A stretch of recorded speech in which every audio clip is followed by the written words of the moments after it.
And we are live. Welcome to the NBA Deeper Dive. It is Thursday, January 16th. I am Josh Engleman. I'm joined by Chris Spags. We're brought to you by us. Sign up at Stokastic. You can do it for $0 into our pocket. You just got to sign up through one of our affiliates. There's a link in the description. It's all laid out if you click on the link. Whether it's a pick'em site or a sportsbook, everything will be laid out in front of you. Sign up through that link. They're going to give you something on that sign up. We're going to give you a month of whichever sport you choose, projections, ownership, sims, Discord. It's a great place to be. And we're ramping up towards the NBA All-Star break. Hit that like button, subscribe to the channel, hit the notification bell so you know when everything goes live. Follow us both on Twitter. What's going on, Spags?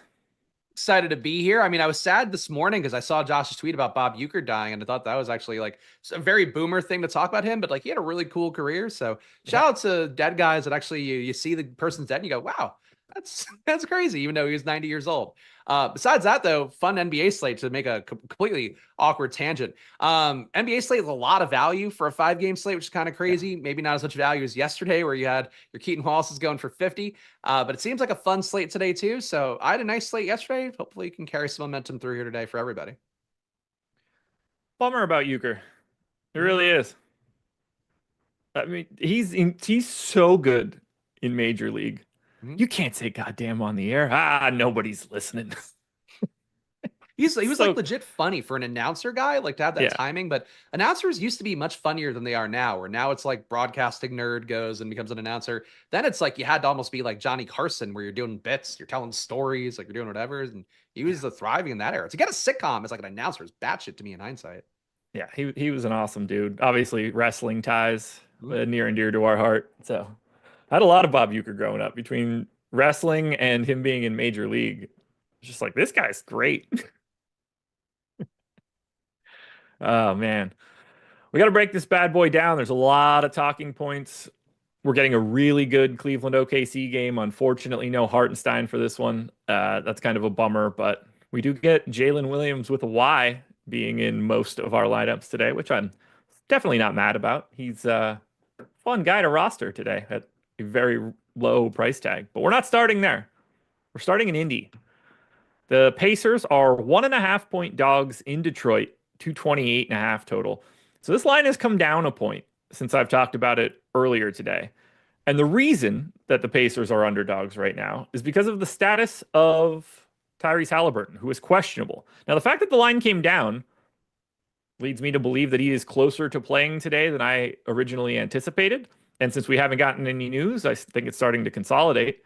We're going to get that news one way or the other. So I don't think it matters too much for right now to speculate about it. Benedict Mathurin is not going to be playing today. He is suspended for one game. And then Aaron Nesmith is actually questionable today. He's been out for like 2 months. So curious to see if he makes his way back. If he does, I can't imagine he's going to be getting a ton of minutes. This was an ankle injury. I would assume they're going to bring him back relatively slowly. So let's just start here. Assuming Tyrese Halliburton plays 8,400 against Detroit, currently projected for 4% ownership. I would expect that to come up a little bit if he gets ruled in. How do you feel about him? Because I'm scared. Yeah, I'm always a little bit low on Halliburton, and the field's at 4%. And I do think days like this, at least that part of it is when you want to play Halliburton. I hate playing him when he's super chalk because he just hasn't projected well for me since they traded for Siakam, and the usage came up for the roster around him, like Mathurin kind of growing and all of that. With Mathurin out, though, you have more opportunity. So I think I could get going to Halliburton today.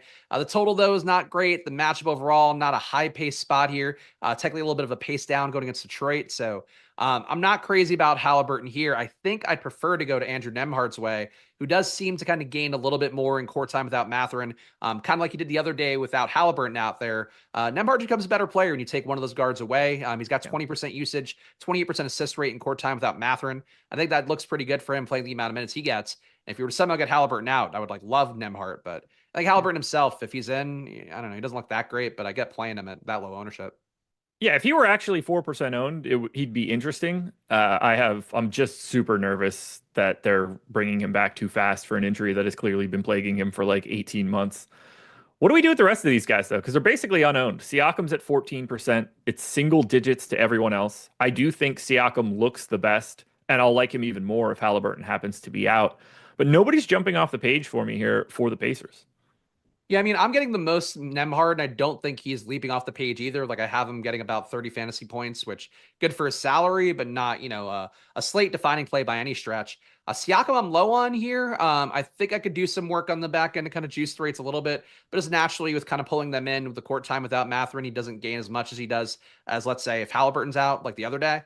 So I think for Siakam, I would get the logic in going his way more. $7,200 price tag on DK is not bad, but it didn't occur for me naturally. Yeah, getting a little bit of Siakam under 5%, getting under 5% Turner. It's really just Nemhard and semi-value Nobi Toppin would look okay to me, but I feel like you need some guys out here to really want to flock towards Indiana.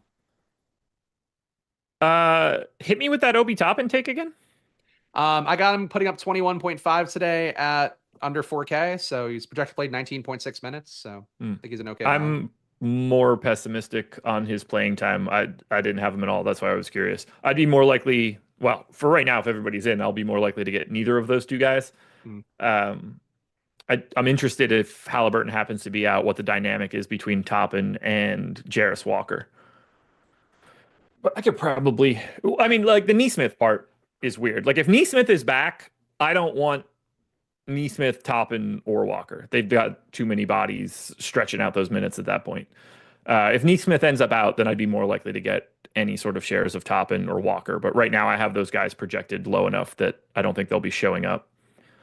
You're assuming everybody's in. I think Ben Shepherd just moves from starting for Halliburton to starting for Benedict Mathurin, and he's a really, really bad per minute guy. But 3,700 shooting guard, small forward, of value nonetheless at zero ownership. Yeah, I would much rather have Nemhard, even with the price tag being higher, but I certainly get the logic under 4K and shooting guard small forward, like you mentioned. Like that's the positionality can certainly help if he has anything resembling a competent day. Who do you think starts if Halliburton is out? Because I don't have a great answer to that question. If Halliburton is out, I know like McConnell would kind of make sense, but I don't think they want to start McConnell because they never start him with Halliburton out, so that feels like it'd be weird. Neesmith can't start naturally. A guy in the chat before on my Splash Play stream was like, I got an inside source, so Obi Toppin's gonna start. And I'm like, I guess that could be it if Halliburton were out, is he just go a little bit bigger. He or Jarris Walker, but I don't have a great read on it because it would be Shepherd normally, but having two guard spots open would make you think McConnell, but I don't think they would start him. Yeah, it's like McConnell's the natural guy, but if they start McConnell, then they don't really have anybody running the second unit at that point, which just kind of overcomplicates things. It seems just easier to leave him there. I lean Jarris Walker. In theory, it could be like Johnny Furphy, if like out of nowhere. Toppin's certainly in the discussion, but I don't have a strong feel for it. If I had like gun to my head, I would say that it's Walker, but I am not comfortable with that answer. The good news is it's a 7 o'clock start. We're gonna know this information at 6:30, and you guys can get that information by watching Live Before Lock immediately after this show. We're going to need that. It's hard to break down too much more for Indy. Obviously, the trickle-down effects for Tyrese Halliburton being in or out will matter a bit for the Pacers. So we're kind of just waiting this one out. But they're currently not projected for too much ownership. So we will see what that ends up looking like once we get to lie before lock, or potentially if they drop this news into us and they're nice about it over the next 45 minutes. The Detroit side, quite a bit easier to talk about at this moment because it's just the same thing we've had every day for a while. We're getting 20% ownership to a $10,300 Cade Cunningham on both sites. Same ownership, same salary, same position across the board. He's the second most expensive guy on the slate behind SGA. We don't have Giannis. We don't have Jokic. We don't have Wemby. So I don't see it to be all that problematic to get to Cade Cunningham. I think that ownership looks completely reasonable, and we have plenty of value to use to be able to get to him. Yeah, I'm with you on that. I like Cade a lot. I would say the one thing for me is that I am getting less SGA naturally. I'm getting more Jalen Williams of the normal Jalen Williams variety, and then also our spicy center equivalent today. But we're getting a lot less of SGA and more of the secondary Thunder pieces. So as a result, getting more Cade Cunningham is kind of my lever against SGA makes sense. But Cade, to me, as I mentioned enough times, like just him playing at about a 1.5 fantasy point per minute pace. When you have Jaden Ivey out, like that's the main thing that carries me through in most slates. We have a matchup versus a team like Indiana, which is technically a pace up, not a defense you're afraid of either. A little bit worse than league average. I think that for me with Cade Cunningham, like he's been great. He's riding this Detroit hot streak. He's talking publicly about the fact he's won more games this year than he has in his career. I see no reason why they can't keep that going here against a depleted Detroit team. Not that you're worried about like Matherin's defense or anything, but like you're getting depreciable quality on the other side. I think for Cade, that's kind of spot where you expect him to maybe even hit a ceiling in this situation.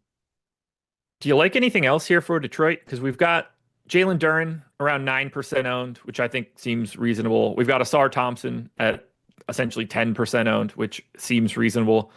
I don't like much here for the Pistons, unfortunately. Yeah, I'm on the same page as you. I got 5% Asar Thompson. I got 9% Beasley, who does play fairly well with Jaden Ivey off the court, but at 5,600 and shooting guard only, he's just kind of a play to fill out rosters and be kind of your unique piece at a little bit less ownership. So Cade to me is like the main guy here. I love the way Cade has been playing lately. It's honestly fun to watch him lately too, I think, even though he's still got enough of a hardened ball in him. It's not always fun, but he is kind of a good lead guard here. The other guys to me just kind of don't matter. And Tobias Harris, I've been low on for months now, and that's been a joy. He'll hit sometimes, but 3% owned Tobias Harris, maybe he hits for you today, but he won't hit for me. If I have him, I hope he hits for me. If I don't, then I hope he doesn't. I meant the general you, not you specifically. I do know you have Tobias sometimes. I'm not accusing you of being a Tobias fan because he's certainly not your type generally.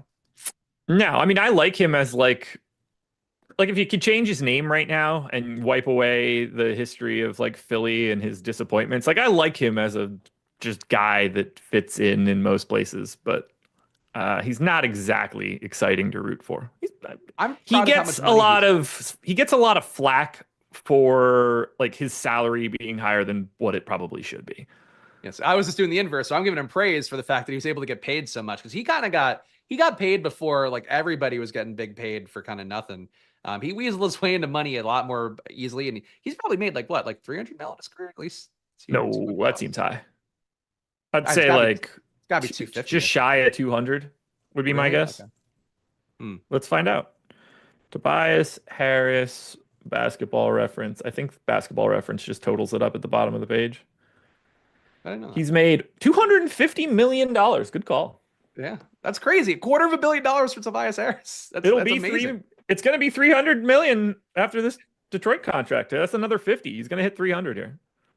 Which, if ever there were a case for somehow fixing the NBA salary cap differently, I think that's one of the cases. Yeah, I wonder how much of it ends up in. I wonder what the net is on that 300. Less than 150, probably, right? 150 plus your fees to various managers and agents or whatever. He's looking at probably 100 mil, I assume, with the various quirks of life being a rich person. Yeah. God, taxes are gross. Yeah, that's why everybody goes to Miami or Texas if they can. Yeah, that doesn't help too. Philly wasn't great. He would have a lot more of that if he were living in a different state. We got a couple super chats here. Brian Johnson hit us with a nice one. He said, well, I'm going to try to read this as best I can. Thanks for helping me take down 2 tournaments last Atlanta 6. So I assume that's night. Took down the $40 single entry and the $12 single entry. Brian, that's awesome, man. It's always good to see. Probably felt good when you woke up this morning. And And our next super chat is going to be, if Aaron Nesmith plays, can I expect him to play 20 to 22 minutes? I'm playing on FanDuel. Thank you guys. Let's get the dub and this money. I would not expect him to play 20 to 22 minutes. In theory, he could. I have no reason. Like, I don't know. I wouldn't expect it, and I wouldn't roster him either way. Yeah, Stokastic has him under 19, so he'd be out of that threshold anyway. But yeah, we've seen guys come back and be full go lately, so I could see assuming full health, but they don't really need him to play all the minutes. Even if Halliburton were out, they don't need him to play 20 plus necessarily. Yeah, I would. Today is not the day to get a not good permanent guy coming off a 2-month injury as a potential value option. Just pretend like whether he's in or out, pretend like he's out in your mind. That will get you a little bit further today, I think. Cue the Aaron Nesmith 10 threes made in 18 minutes game. I never thought I'd play basketball again.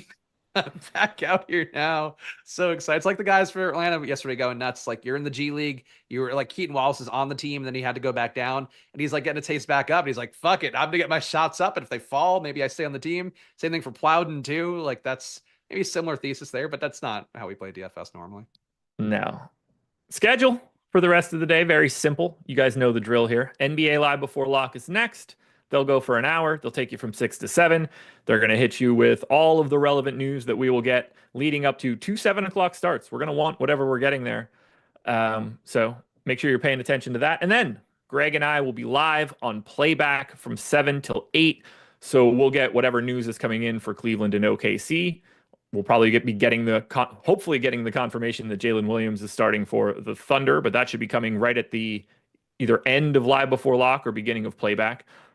We'll be able to handle any late swaps we want to do before that, and then we're just going to watch some games. And is Cleveland OKC on national TV? It has to be, right? I would presume so. They haven't promoted as much though, so maybe not. Here, I can check the NBA out. Yeah, it's on TNT. Okay. So we won't be watching that one, unfortunately. We will definitely be watching Indy Detroit, because there's no chance I'm watching Phoenix and Washington. I don't want Washington on my screen ever. So we won't do that. But we'll be there for an hour watching basketball until 8 o'clock. And then we're just going to be on this long 2-hour wait until tip off of the 10 o'clock late night hammers. Should be fun. You don't like watching your like chalk DFS guys? Like, for me, like, I'll have a lot of Durant today, I presume. I was in, spoiler alert. So like I would watch Durant, just see like how he does in this matchup, and No, there's been enough. Like, the Wizards are a 7 o'clock team a lot. You know, half of their games are going to be starting at 7 o'clock by default just because of where they are. And might be a surprise to everybody here. They're not typically on national TV, so we have no problem getting them. We end up having them way too frequently, and that's not a good thing. So I like it more when Charlotte's at home, because I don't get to naturally watch Charlotte because I'm blacked out to those games. So I get to see them from some time. But in this case, now give me Indy Detroit, because Washington stinks. Mark Williams is a fucking beast though. I played him enough in DFS just so that I got a taste of that. But man, him getting full run, playing 35 minutes. Ooh. Charlotte's fun. That game with the Jazz, I know you hate shitty teams or whatever, but like Jazz Hornets was like a fun game. I had a lot of DFS tickets. I was watching it last night, but I enjoyed both teams playing. Keontae George. That's because you like shitty basketball with shitty basketball players. This has been established for years. I like high usage basketball. I like guys getting shots up. I like guys getting maybe not a lot of defense. You're a basketball head. You like the OKC kind of Cleveland matchups, too defensive, great offenses, chess match and all that. I want to see Keontae George shoot running 3-pointers where he's falling backwards and making them sometimes. I'm surprised you're not just going to like middle school games just to see shitty basketball. I'm not allowed there. No. Bryce Sensabaugh though. Awesome play. I love Bryce Sensabaugh. I'll tell you what, man. I don't know if you watched him at all, but he's a bucket getter. He's kind of got a little Barnacle the Bay to him. So like a bucket getter, like an actual bucket getter? Sorry, Barnacle. He's got a silkiness to his game that I really enjoy. But again, I do like shitty basketball teams. I like young players developing and blossoming before our eyes. I get older, they stay the same age about these young basketball players. W in chat said Jokic got ruled out and allowed me to quick swap to Mark Williams as a last resort. Ended up being the reason I cashed. What else did you quick swap? Because if you swapped from Jokic to Mark Williams and that was the only swap, that worked out for you, but that was the wrong swap by like a lot. Yeah, I went down to LaMelo enough yesterday because I got boxed out on Jokic because he, of course, had to be announced out the moment after Wemby locked, the moment after Giannis locked. So that didn't help out. But yeah, the Yeah. LaMelo swap down on Battle Royales, an underdog people won, I know, with going to Mark Williams off of Jokic, which is crazy because that was a 101 pick they were taking him out. Yeah, I ended up with a bunch of LaMelo, which was not what I wanted because I knew he was going to be a bad play on paper by just naturally getting over-owned. I got some Şengün as well in spots where I had center eligibility, but a lot of my Jokic was in utility, so it ended up becoming LaMelo. Yeah, Şengün was good, but not playing the fourth quarter killed him yesterday, which, having a back-to-back obviously made that even less likely. He should have had a triple-double, but was like one rebound short, one assist short, two maybe. So W, you said that you had LaMelo on every team as it was. Why didn't you swap to Şengün? Hmm. I mean, those guys were not comparable at lock, but glad it worked out. But that was the wrong swap. We're getting unique. Phoenix Suns, 11.5 point favorites in Washington, 231 total. Ugh. All right, so at least the Suns side looks like they have real basketball players on the team. Bradley Beal, though, is not going to be one of those real basketball players. He is out, as is Yusuf Nurkic with an illness. I think it's because they are sick of him. And then Nick Richards, not quite with the team just yet, but people are way too excited about Nick Richards, man. He's a good defender. Like he at least will move his feet and go up to the top of the key and do stuff. Like I get the logic of it. It's not like a sexy pick or anything. I get the logic too. They put $20 million back in Matt Ishbia's pocket. He's willing to spend though. I don't think that's fair. I think Nick Richards just there weren't better options out there, and he'll rebound. And honestly, he's acquitted himself well enough for as much as you can, not being as good as Mark Williams on Charlotte. He's the same guy as Plumlee and the same guy as Iguodala right now. The actual good center is Nurk, but that doesn't seem to be working out. I'm just curious if they trade him. I don't know if they're going to be able to or not. Yeah, I don't know who would. He's got like 16 million guaranteed next year. That's the problem. Who's going to take that on? Because it's not like the Suns can attach assets. They're plumb out of those bad boys. They could like swap their 2031 first, I think, and that's about it. God, they have nothing. They got rid of everything that wasn't nailed down. But they still have Kevin Durant and they still have Devin Booker. Kevin Durant, 56% owned on DraftKings. He's 9,200 power forward center eligible. Devin Booker, 30% owned, 9,100 point guard, shooting guard eligible. And then Grayson Allen is also pulling 30% ownership, 4,200 shooting guard, small forward. I guess we should also add 20% ownership to Tyus Jones. Everybody else in single digits. Is Durant your guy? Yeah, I like Durant a lot here. I'm under the field. Technically, got 47% compared to the field's 56. So I guess he's not my guy as much as the fields, but he looks great to me. I'm at 51.4 fantasy points. Stokastic has him at 51.1. He's been playing about a 1.2 fantasy point per minute pace. That goes up a good amount when you do have Beal and Nurkic off the court. So playing Washington as well doesn't hurt. And your one thing you could see, and it's actually leveled out a little bit more since the last time ownership was updated. Now you have Booker at 30%. I think there's a little bit of logic in just taking whichever guy's lesser owned here between Booker and Durant.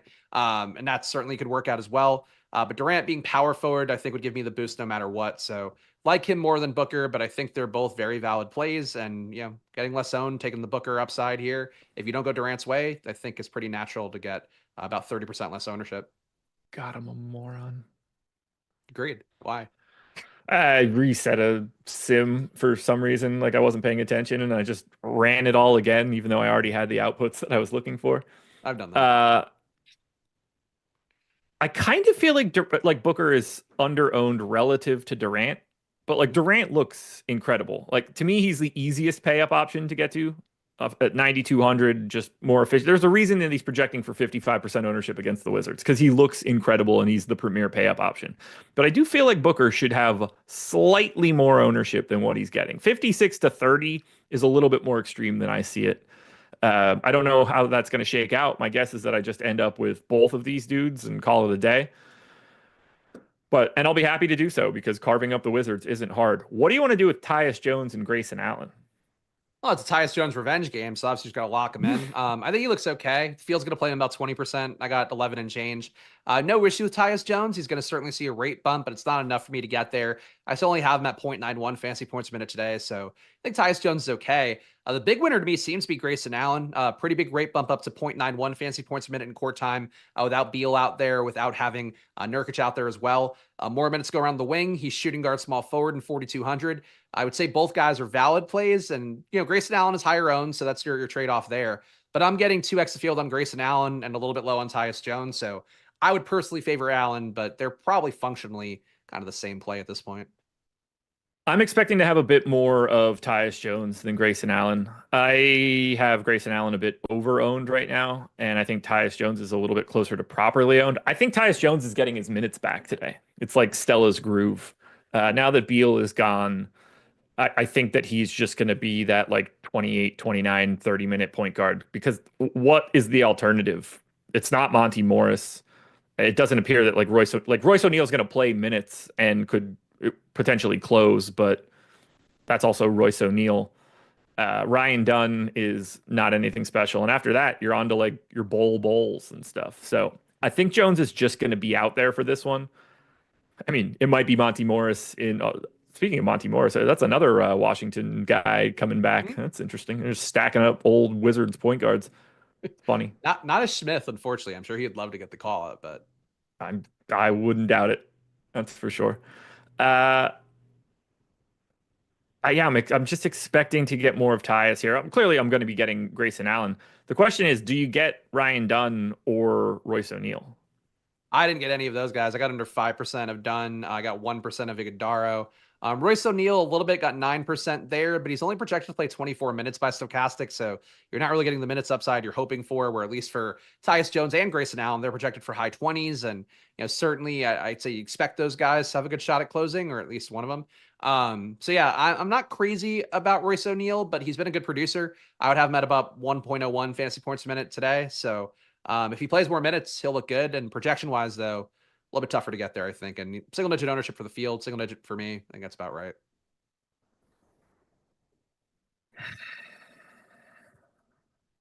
I want to get to a little bit of Royce O'Neal because I think he could fall into additional minutes, but that seems like a stretch for today. And if he were a slightly better per minute guy, maybe I'd care a little bit more. I definitely don't want to get too much of Ryan Dunn. Do you want to do any of the centers, Plumlee or Iguodaro? No, I don't think so. I mean, Iguodaro, decent price tag. Honestly, Plumlee, decent price tag too. But with them being both about 21, 23 minutes, respectively, for Plumlee and Iguodaro, I just don't see the upside unless one of them, pulls Nokongwu and siphon minutes away. But that doesn't happen very often in the Suns rotation. No, it doesn't. I don't expect to have much of Plumlee or Iguodaro. They're both 3% owned right now. If I were getting to one of them, it would probably be Plumlee, honestly. But with the Jalen Williams value, I'd rather just find different options, whether that's a different pay up center like Şengün or Sabonis, or even somebody like Ivica Zubac, the Cleveland dudes. Like, I don't think I need the Phoenix guys, but they do have a decent matchup against a absolutely trash Washington Wizards team. Yeah, no, nothing stopping you at any part of going against Washington. Do you want to talk about Washington? Yeah, I mean, I think we have to, but there's at least one player to talk about, I guess, based on ownership. 13% ownership coming into Bilal Coulibaly, 11 coming into Alex Sarr. The question then I have to you, because everybody else is single digits below that, and only Malcolm Brogdon is out. Do you actually want anything from Washington? Coulibaly looks okay to me. I'm getting 15% of him. Besides that, not really any big stands. Coulibaly, I think the issue I have is that he projects well. I also have some vague concerns overall that, like Kuzma, we saw going off versus Minnesota. He's been terrible on the year, but at some point he's got to kind of make a leap forwards. And I think that's what would spook me a little bit off Coulibaly being chalky. If you're gonna get Kuzma, 5% owned, 7%, and he looked as close to old Kuzma as he's ever looked last time out versus a much tougher defense. I think that's a logic to go his way a little bit more. I didn't get it naturally in my top 150, though. I got literally no Kuzma. So I think you have to kind of go out of your way if you're going to make a play like that. But Coulibaly works well in lineups, and that's the only player I could say that for on the Wizard side. I have 25% of Kyle Kuzma right now. I just finished off my run. 7% owned. I can handle that. Phoenix stinks. So if I'm going to get somebody from Washington, I don't mind it being him, but I did not get anybody else here for the Wiz. Actually, way under the field on Durant, 33%, 18 of Booker, 25 of Tyus Jones, 8 of Grayson Allen, and 15% of my boy Royce O'Neal. So I guess I spoke that one into existence a little bit. Grayson Allen's going to kill you.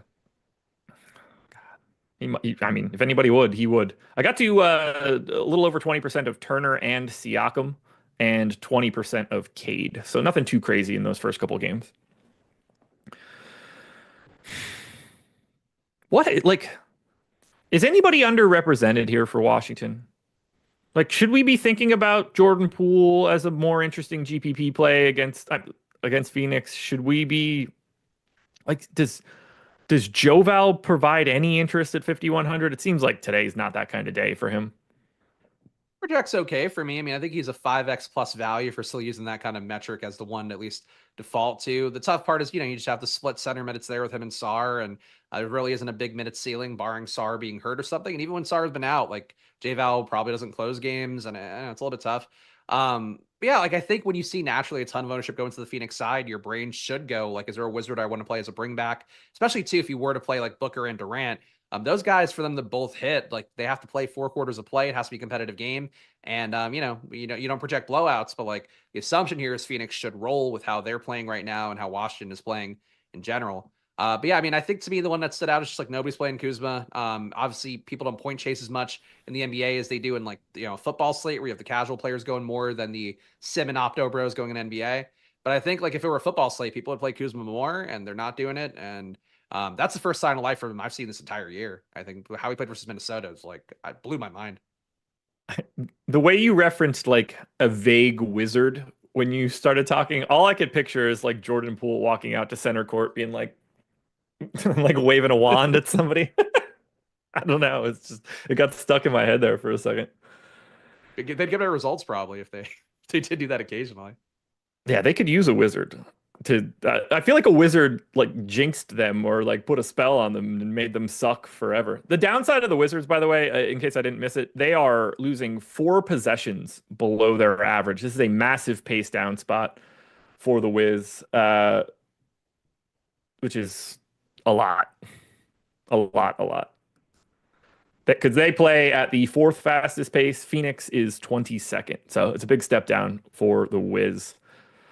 Let's get into the main event.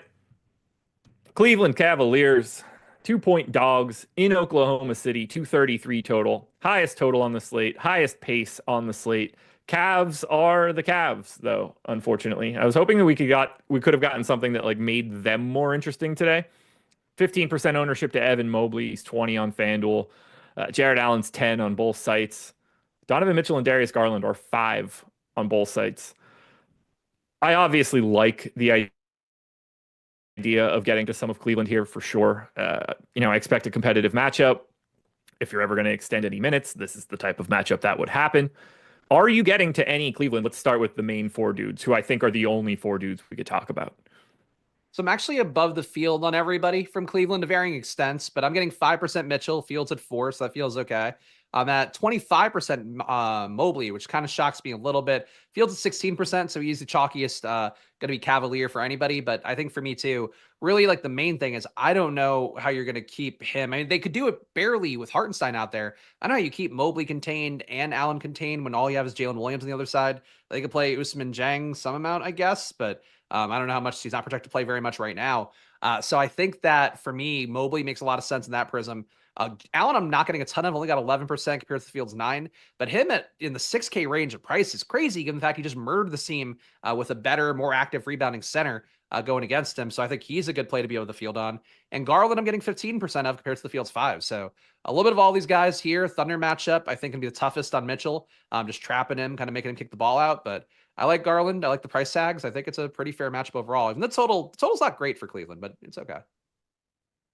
Yeah, no, I mean, I actually have the total for this game a lot lower, which is not exciting for exposure in the long run. I'm 2xing Mobley. He's in a little over 30% of my stuff. I have no problem with that whatsoever. I got a little bit of Donovan Mitchell, just 8%. I do think he's under-owned at 4%. And I got 15 of Darius Garland, which usually Aaron Nesmith will have a minutes limit. He's available to play, as is Tyrese Halliburton. Yeah. So that's easy. But yeah, I got 15% of a 5% owned Garland, which usually means Mitchell will be the guy that's good today. I do not have much of Jared Allen, which probably a lot of people would not like seeing that after the game from a week ago or whenever that was. But I got a lot of the center on the opposite side, so I don't have too much center options to go around today. So I don't have much of Jared Allen, but give me Mobley, give me Garland. Do you want anything for the rest of Cleveland? Because I don't have a single share of anybody here.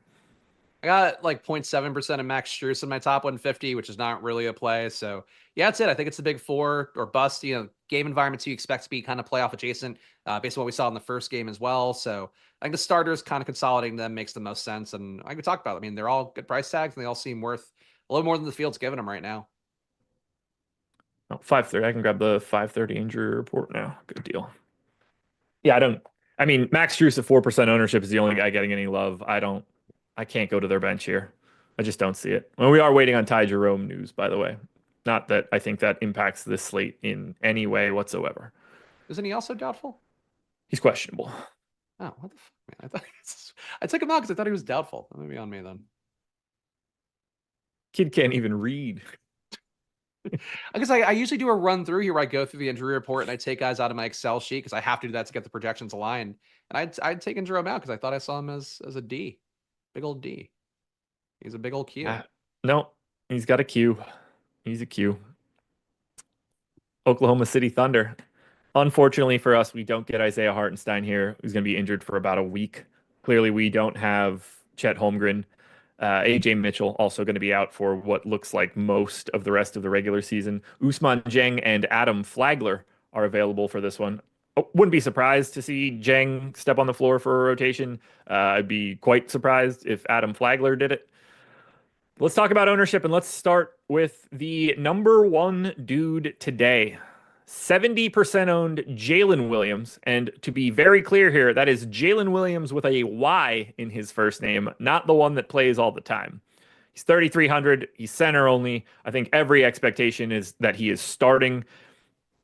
It honestly doesn't even matter too much how many minutes you give him. He looks awesome regardless, even if you're pessimistic about it. They just don't have they don't have another center behind him. This is not a great matchup for that, although it's OKC. They do like to work hard defensively, switch everything, spread it out, and try to carve you up. So you're going to get a lot of that, but I expect to get a lot of Jalen Williams so long as it doesn't go tits up immediately. Like if it's not going well in the first half, I would not be surprised to see them switch the starting or switch the lineup at halftime. But I have 83% of Jalen Williams with a Y. He's 70% owned. If I had 100, I wouldn't mind it at all. He looks incredible, assuming he starts. Yeah, I'm getting 80% Jalen Williams right now with a Y. In my lineups, I feel the same way about him. The one bugaboo you can give is that he barely has played over 24 minutes over the course of the last year and change. Obviously, a lot of that court time has been with another center, but a lot of that's also been with centers being out because Holmgren was out last year. Hartenstein was out for part of this year, though Jalen was also out for that time period. That said, he did get to 28 minutes a few times last year, at least once. So that stood out to me enough that he can get there in the right situation. So I think for Jalen Williams, you're going against Cleveland. You kind of need somebody big in there, at least for a good portion of the game. Otherwise, you're going to get murdered even worse than he did on the boards last time out with Jared Allen. So I think he's got to be out there a good amount. He's been playing at about a 1.06 fantasy point per minute pace. So I'm with you. Like I'd much rather play Jalen Williams in all my lineups than fade him and have him in no lineups. I guess if you didn't play him, you could maybe take a shot and, doing a 150 set, especially Brandon Carlson, Dieng. I think maybe they could get some minutes in the worst possible scenario. But more likely, I think if Jalen Williams with a Y were to fail, Jalen Williams normal with an E would probably benefit and play the 5 more. So it's kind of a weird thing where you can get leverage potentially on Jalen Williams with Jalen Williams at an AK salary. But yeah, I think the Jalen Williams with the Y, best value on the slate, and he should be in more of your lineups than not. Yeah, he played 24 minutes 2 games ago, which is really awesome to see because then it's like, all right, well, 24 is in the body, and if he's playing well, I'd expect him to be able to play more. He just looks I mean, we're talking about a fantasy point per minute guy at essentially minimum salary. It's just too easy to get to. So Q2 quick fouls. If Jalen Williams with a Y is failing today, I think you're just going to alternative William I, or however you would say that, whether that's Kenrich Williams as an alternative to him in a small ball 5 setup or Jalen Williams sans Y. who is 8K, power forward only for today, 34% owned. How do you feel about Jalen Williams without the Y? Good call on Kenrich Williams, by the way, because I didn't think of that, but he does project for a good amount of minutes and he's power forward center, so I could see that too. As your pivot point. But yeah, I like Jalen Williams without the Y a lot as well today. Getting him into 41% of my lineups. I'm really light on SGA, getting him under 10%, which I might boost up a little bit more naturally, but I'm getting more Cade, getting more Şengün. And then if I'm getting more Thunder guys who aren't SGA, I think it makes sense for the approach. But SGA here, your presumptive MVP in many people's eyes at this point of the year. And I think for him in this spot, having come off a disappointment, including Josh's, a well manicured hair and eyes. I would say for SGA in the spot, revenge spot for him too. He was not happy with how that game went versus Cleveland the first time out. A little bit of a motivational spot too for your MVP candidacy, which he has been talking about more in the media as well. So SGA, I really have no issue with. I'm going to force my way to more, but I'm getting a lot more Jalen Williams right now. And I think at 8K, he's too cheap in this kind of game. And you get the shot too that he could be playing small ball 5 a good amount. You have a lot of good outcomes for Jalen Williams at an 8K salary. I'm about neutral to Shea right now. I don't currently have a single share of Jalen Williams without the Y. That's crazy. Not gonna lie, scares me a bit. So I'm double checking to make sure that I didn't type something in wrong before I ran all of this stuff, because that feels wildly incorrect. Now, to be clear, I do think that he is mildly over-owned. I can afford to give him a little bit of a rebounding bump, but I am expecting to be a bit under the field on Jalen Williams without a Y. I am not saying that because I think people should join me on that hill, because I don't. Because this dude's good. I would really prefer to have him, but I don't have much at this moment, just for full disclosure. Will I have 0 at lock? Absolutely not. Would I be surprised if I had like 15%? No, not at all. I'm expecting him to be a guy that I'm a little lighter on. There's a reason, there's a method for my madness. My ownership isn't going to him because a lot of it is currently ending up in Houston and Sacramento and Portland too, but like everybody else is getting Portland. But we're projecting 32% ownership to Houston. I've got 128. We're projecting 36% ownership to Sacramento. I've got 88. I've just got a little bit more of those late games right now, and it's coming at the expense of Jalen Williams. Jalen Williams, 860 possessions without Chet Holmgren or Isaiah Hartenstein going back to last year. 1.3 fantasy points per minute, 27.5 usage, 28% assist rate. He's been very good. I am certainly team Jalen Williams, and I like some other guys too, but I think you do have to make a little bit of trade-off where it's like I'm getting less SGA for more Jalen. Josh is getting with the field than SGA, getting less Jalen.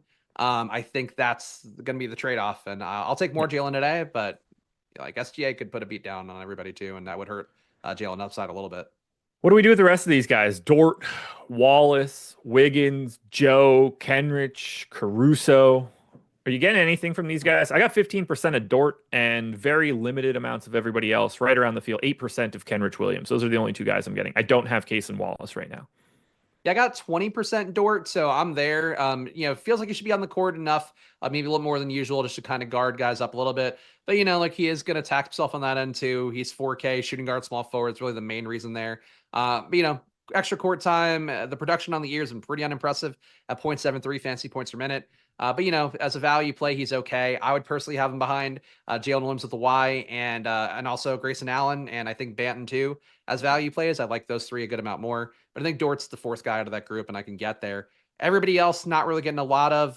Kenrich Williams holding his hands to the field on that. I like that as a play, though. I might give him a boost in lineups where I don't play Jalen Williams with the Y. Everything else here under 5% for me besides SGA. Just not Thunder plays don't look great today, and even your Aaron Wiggins, like I usually get that as a value, but it's priced up enough to not really get there. Yeah, I anticipate one of like Wiggins or Joe Williams or Caruso to get like a bit more minutes than we're expecting, but I don't have any mechanism to figure out who that's going to be. It's just going to be however the game is working out. So I wouldn't be surprised if one of those guys end up looking like a decent value, but first you got to get that guy right, and that's not going to be easy just coming out of the team. But I'm excited for the game, though. Wish we could watch it on playback. But you guys can click the link in the description to sign up at Stokastic for $0. If you've ever wanted to come in and see what we have behind the paywall, this is the perfect offer. If you live in a state with pick'em sites or sports books or both, Those could be the offers you're looking for, whether it's Better or Sleeper or Caesars or BetMGM. You'll find a deal that works out for you. You'll click a button, you'll meet their deposit match, whatever that is, nothing substantial. You'll get some sort of bonus bets or a deposit bonus from them. Follow the instructions at the top of the page that you click on for us. You got to send us an email and stuff. You can follow it along there. Once you do that, you get hooked up with a month of our core package for whichever sport you choose. I would imagine if you're watching this, it's NBA. Projections, ownership, contest generator, sim tool, single lineup simulator, post contest sims, premium Discord. It's a hell of a value for 30 days free, and it'll basically take you straight up until the All-Star break. You'll get a pretty good idea if you're liking what we're selling to you guys. And I think you're going to, because a lot of smart people are using them right now. So sign up, click the link, and we'll see you in Discord. Late night hammers. Here we go. Two 10 o'clock games. First of which we're talking about is the LA Clippers, 7-point favorites in Portland, 219.5 total. For the Clippers, a little bit of a weird one here. So Kawhi is out for injury management. Terrence Mann is questionable. He left yesterday's game early, and now his status is up in the air. Terrence Mann was specifically mentioned as someone that would be in the rotation yesterday. Kevin Porter Jr. was specifically mentioned as someone that would not be in the rotation yesterday. I assume KPJ is playing today if Mann is out. He might even be playing if Mann is in, since there's no Kawhi today. They are freeing up potentially, they're freeing up one rotation spot no matter what. Don't think either of those items matter all that much. But the ownership here is interesting. 25% to Norm Powell, around 15 to James Harden, 35 to Zubats, and then 10 apiece for Coffee, Jones, and Dunn. What do you like here? Because I'm different. You are different. That's true. I'm not so different here, I guess. I am a little bit above the field on Harden, getting him about 23% compared to the field's 14.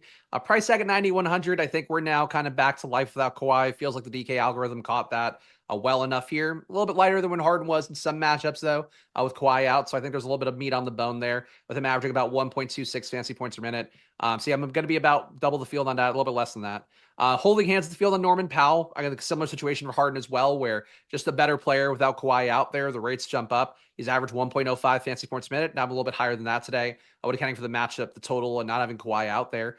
Zubac, I think also okay. Tweet went around this week. I know Greg Ehrenberg, our pal, posted it as well, of the Channing Frye talking about DeAndre Ayton clearly not trying out there. He said, I could tell there's a Blazers player not trying, and the only one who's not trying is DeAndre Ayton. Hilariously so. If that's the case, Zubac, who always tries in every situation and does gain usage, does gain some upside without Kawhi, I think he makes sense. A little bit low on Derek Jones, a little bit low on Chris Dunn, a little bit low on Coffee. But yeah, everything else here, Porter back in, doesn't look playable. Batum, not playable. Man, obviously, if he were not playing, not playable. And if he is playing, also not playable. Big three looks okay to me, though. So I am way under on Norm Powell right now. Basically don't have him. Around neutral to Harden. Half the field is Zoo. But I did get 2x the field of Amir Coffee, which makes me feel terrible. And I'm neutral on Derek Jones. No shares of Chris Dunn. Again, I think this is just because of what I have for Houston and Sacramento right now. Might be trying to be a little bit too leverage happy, so I might dial that back in a little bit. I expect to get a little bit more of Powell, a little bit more of Harden, but I'm not expecting to be over the field here for the Clippers. This feels like a spot where I'll be a little bit lighter since they are pulling some ownership, and I'm going to reallocate that to the Rockets and Kings. Portland. This fucking team's garbage. Denny Avdia is doubtful. Donovan Clingan is out. Jeremy Grant's face is still awful to look at, so he can't play.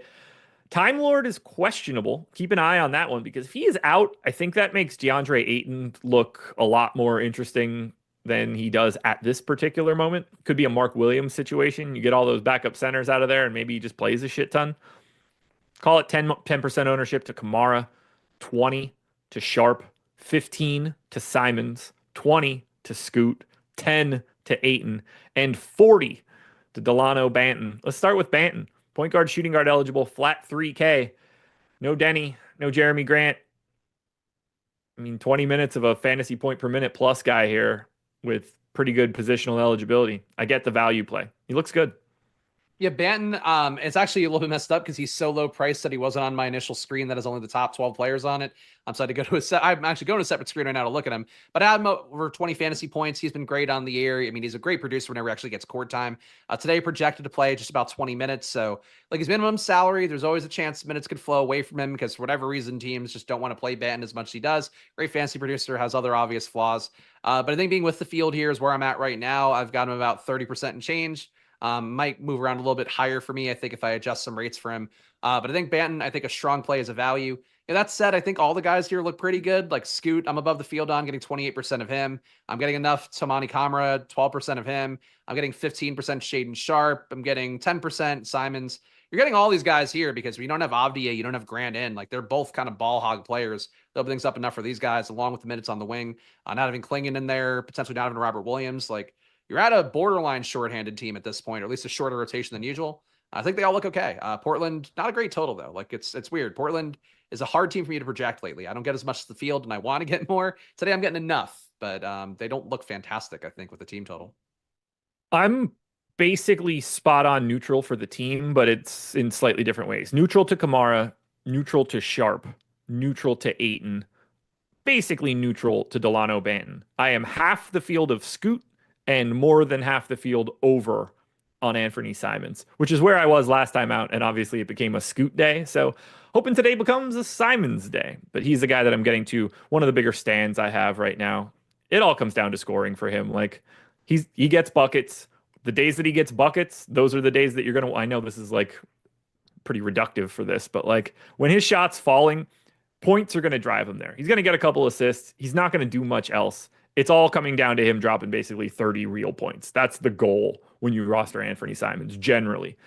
So let's hope he does that here against the Clips with no Kawhi.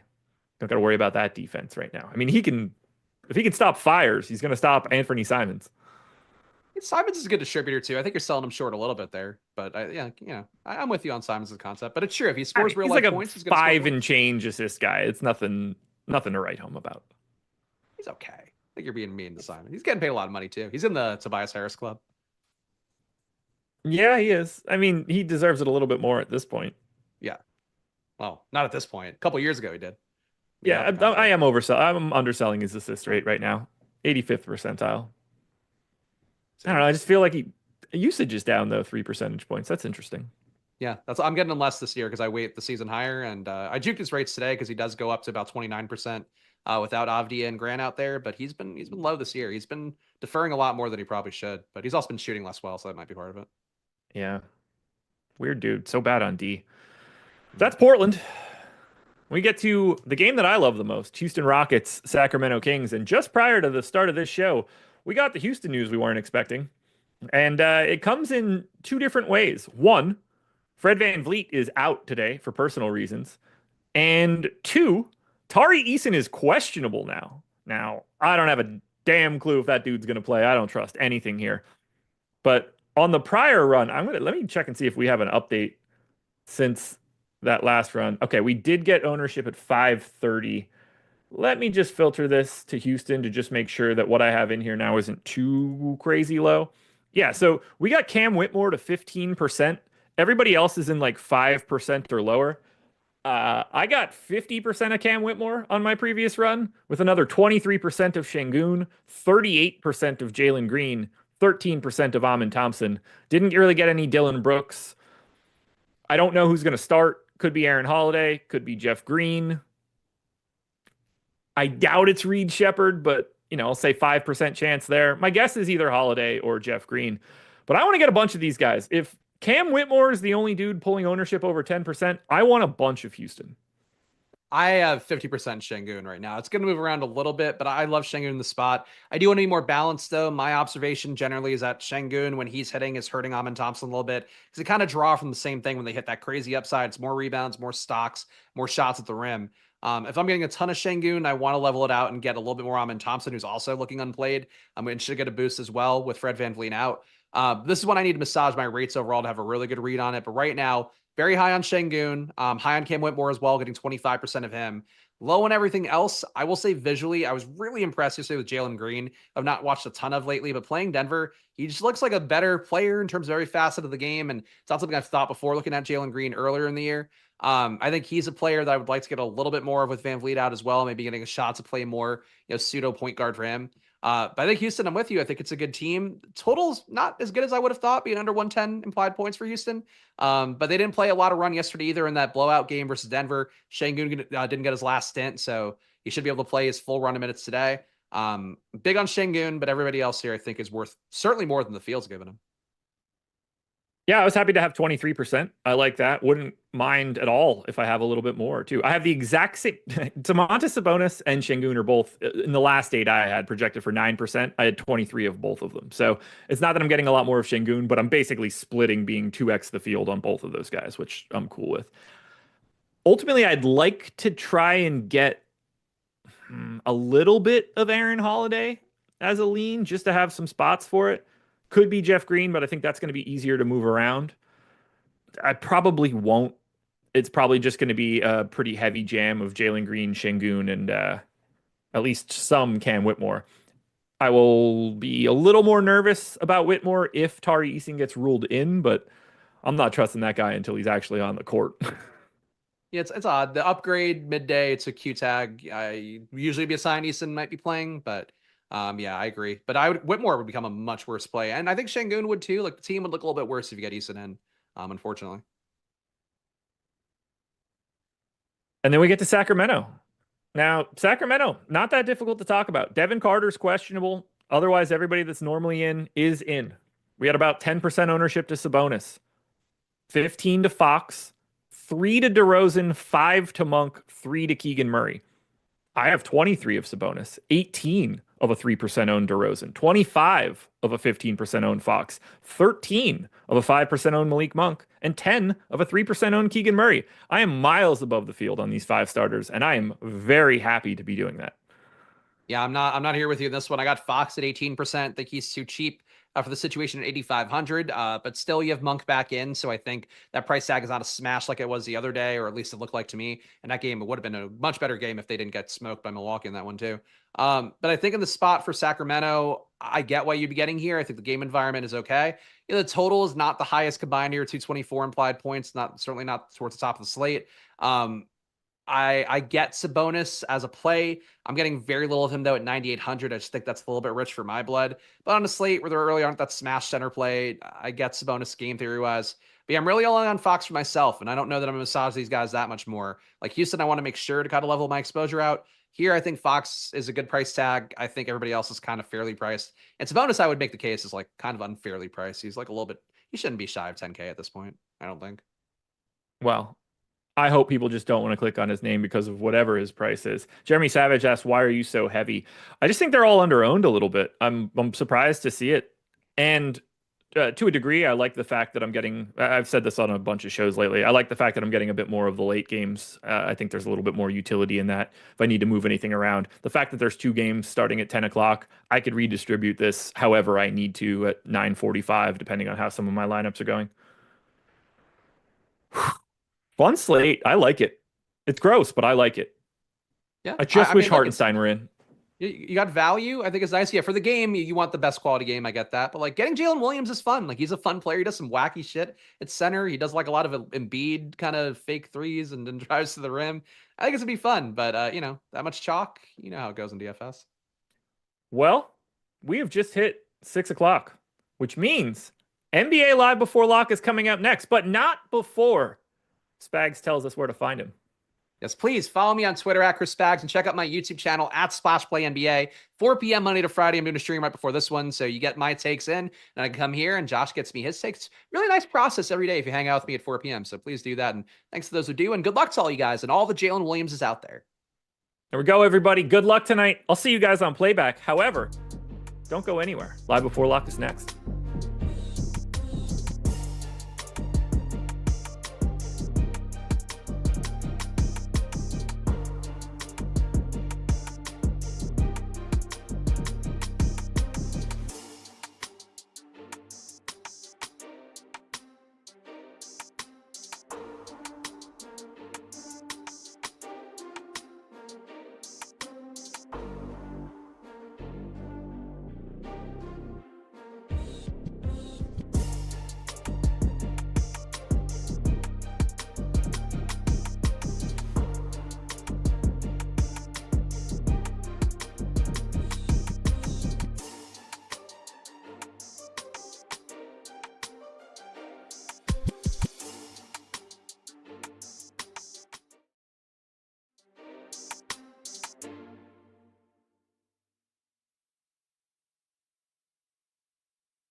Build your bankroll with Portfolio EV from OddsShopper. Use the mass entry tool to enter hundreds of profitable bets a day with just a couple taps of the finger in the OddsShopper app. And have confidence in knowing the bets you're placing have been profitable long-term by analyzing the historical ROI on every bet from every market with the EV results tool. From there, just create your own custom portfolios, simply add the bet types you want to see each day, and watch the profits roll in. Subscribe today on the OddsShopper app or at OddsShopper.com.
What is going on, everybody? Welcome to Thursday edition of NBA Live Before Lock here on the Stokastic YouTube channel.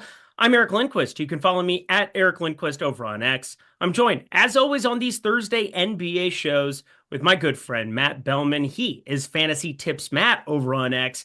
Go give him a follow. We got 5 games to break down, my guy. How you doing? I'm good, man. Happy now that I'm here with you talking some hoops. Got the Cavs Thunder game round 2 tonight, so should be a good one. And this is a fun NBA slate. We don't have like a ton of news we're waiting for, but a lot of crucial decision points that I'm hyped to talk about with you.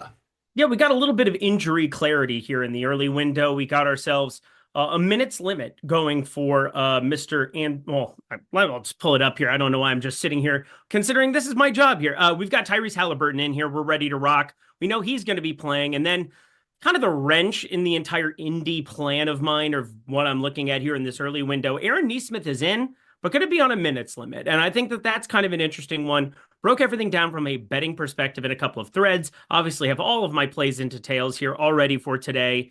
And I'm ready to rock. I think we're going to be seeing a little bit more of everybody to a point where we don't want to get to as much as what I was anticipating on the indie side. That's for sure. But Cleveland OKC is going to be an absolute banger. We've got Kevin Durant in the early window going back into his hometown, which is always something people like to talk about. I think it's pretty straight up here. I think outside of what Terrence Mann Q-tag, now that he's back in the rotation, Tari Eason got upgraded to questionable. He's sitting there in the evening window, and then Devin Carter, who can play all of grand total of 12, 14 minutes tops. I think it's a pretty clear-cut slate with injuries now, isn't it? It is. I like Devin Carter too. Like whenever he's available to start playing full minutes, even if it's not this year, I think he's a player. Side note. So got a great set of lettuce on the top of that head. Does. My God. Yeah, he does. That is a set of lettuce, that's for sure. But I'm excited to see him get ramped up with minutes, but that will not be today. We do get Malik Monk back into the fray. But anything else you want to bring up from an injury perspective before we start breaking this slate down? No, I think you set it up pretty nicely. Also, we got some really cool stuff coming to the FanDuel environment for the late swap people. Yes, you're going to want to be on high alert here with the Sims. I'll talk about how you can get the Sims completely free. I bet it's with one of our 11 partners. If you tune in every single one of these shows, which, again, we appreciate your loyalty. We appreciate you spending your afternoons, your evenings with us. Hit that like button as we begin breaking down this slate. And I think I want to start with the chalky Jalen Williams piece. He is a center over on DraftKings 3,300 on FanDuel. He's a center at 4K. He's in nearly 50% of the lineups on FanDuel at 4K, and the opportunity cost at center is pretty high when you have Alperen Şengün now without Fred VanVleet. DeAndre Ayton sitting there at 6K. We've got Zubats 7,600. They had to do like light cardio against the Brooklyn Nets when it was 90-36. I could not believe my eyes. They were so horrendous, the Brooklyn Nets were, but Zubats, kind of an interesting tournament play here today. No Kawhi Leonard going to be out there. Got the minutes ramped up yesterday. That was fun to see. Even like, I don't know, there's a couple of other interesting pieces. I think Jalen Duren, if we ever see those minutes come back for him, that's going to be a fascinating talking point. But specifically the Şengün piece, I find to be really appealing on both sides. How do you feel about Jalen Williams here eating up so much ownership on DraftKings where you can play two centers? But he's even in 50% of the lineups on FanDuel at a flat 4K. Yeah, it's like almost impossible to get away from him. I mean, this is one of those plays, in my opinion, you just play and lock in as a free square. He projects for 27.5 fantasy points at 3,300. So if he hits that number, you're most likely going to need him. I know that the case to getting away from him would be like if he hits that number and you spend up on two centers and they both go for 60 plus. I get that. It's always in play with guys like this. But I also think that he's got easy 35, 40 point fantasy upside depending on his minutes range. He's a good fantasy producer, over a fantasy point per minute. He's a guy that can shoot the three ball a little bit. This game is going to be competitive. They're going to need him out there with Mobley and Allen out there. You know, this is one of the better, easiest plays of the year, in my opinion. I know we just had a super chalky 3K guy and Reggie Jackson fail. This isn't that. I think you just play Jalen Williams and move along. If I were playing 150, I'd imagine I'd be upwards of 80%. I know he's going to be close to that, so I think it makes sense. Yeah, he's sitting that over on DraftKings. On FanDuel, I'm very curious. I doubt he gets to like 50% there, and I am playing both sites today. Again, I want to give a little twirl to the good stuff that we have going in the late swap streets over there. Want to give that a little bit of a twirl here with the Sims tool. And again, shout out the dev team for constantly improving, constantly giving us new features here over in the Sims environment. But I look at a number of different centers on the board on a 5-game slate, and Alperen Şengün just really stands out to me from a tournament perspective. I just want to get to so much of him. Both sites, stop giving me news alerts for tomorrow. I don't care. Laurie Markkinen, thank you. Glad we got that. But Jalen Williams sitting there at 4K on FanDuel, that's where I'm really having a tough time knowing what I want to do here. If you had to play one center to rule them all, I mean, even 4K for Jalen Williams, projected for it around 27, but like this could just get completely crazy here. And you do get power forward center for a couple of these guys, like Domantas Sabonis, for whatever reason, has that availability. You've got it for Jarrett Allen for whatever reason. That's crazy. I mean, like it's both just those never, guys. Exactly. Like, that's crazy. I mean, I haven't played a ton of FanDuel relative to what I used to, but I'm definitely confused looking at the board here after not playing FanDuel for a couple of weeks in the NBA streets. But it makes Jalen Williams even more of a lock there if you're going to get guys like Sabonis. Well, I'm just saying, like, I know you only get one center and there's other guys to play like Şengün, but Sabonis specifically or particularly is, for me, this isn't a slate with Jokic and a ton of opportunity cost at center. Mm-hmm. So if you're telling me a couple of those guys are not power forward eligible, just makes it easier to play him. What's your case for fading him? It's not that I'm fading him. There's just one guy. I'm going to save him for Nuke of the night. We'll do it at the halfway point. So I'm not going to hold this close to my vest the entire rest of the way by any means. But there's one center that I think is very underrepresented. If you read my betting thread over on X at Eric Lindquist, you probably have an idea of where I'm going to be going. It's in the late window, if that helps you out whatsoever. But I think there is one center that on FanDuel especially, I don't think it's all that difficult to get to.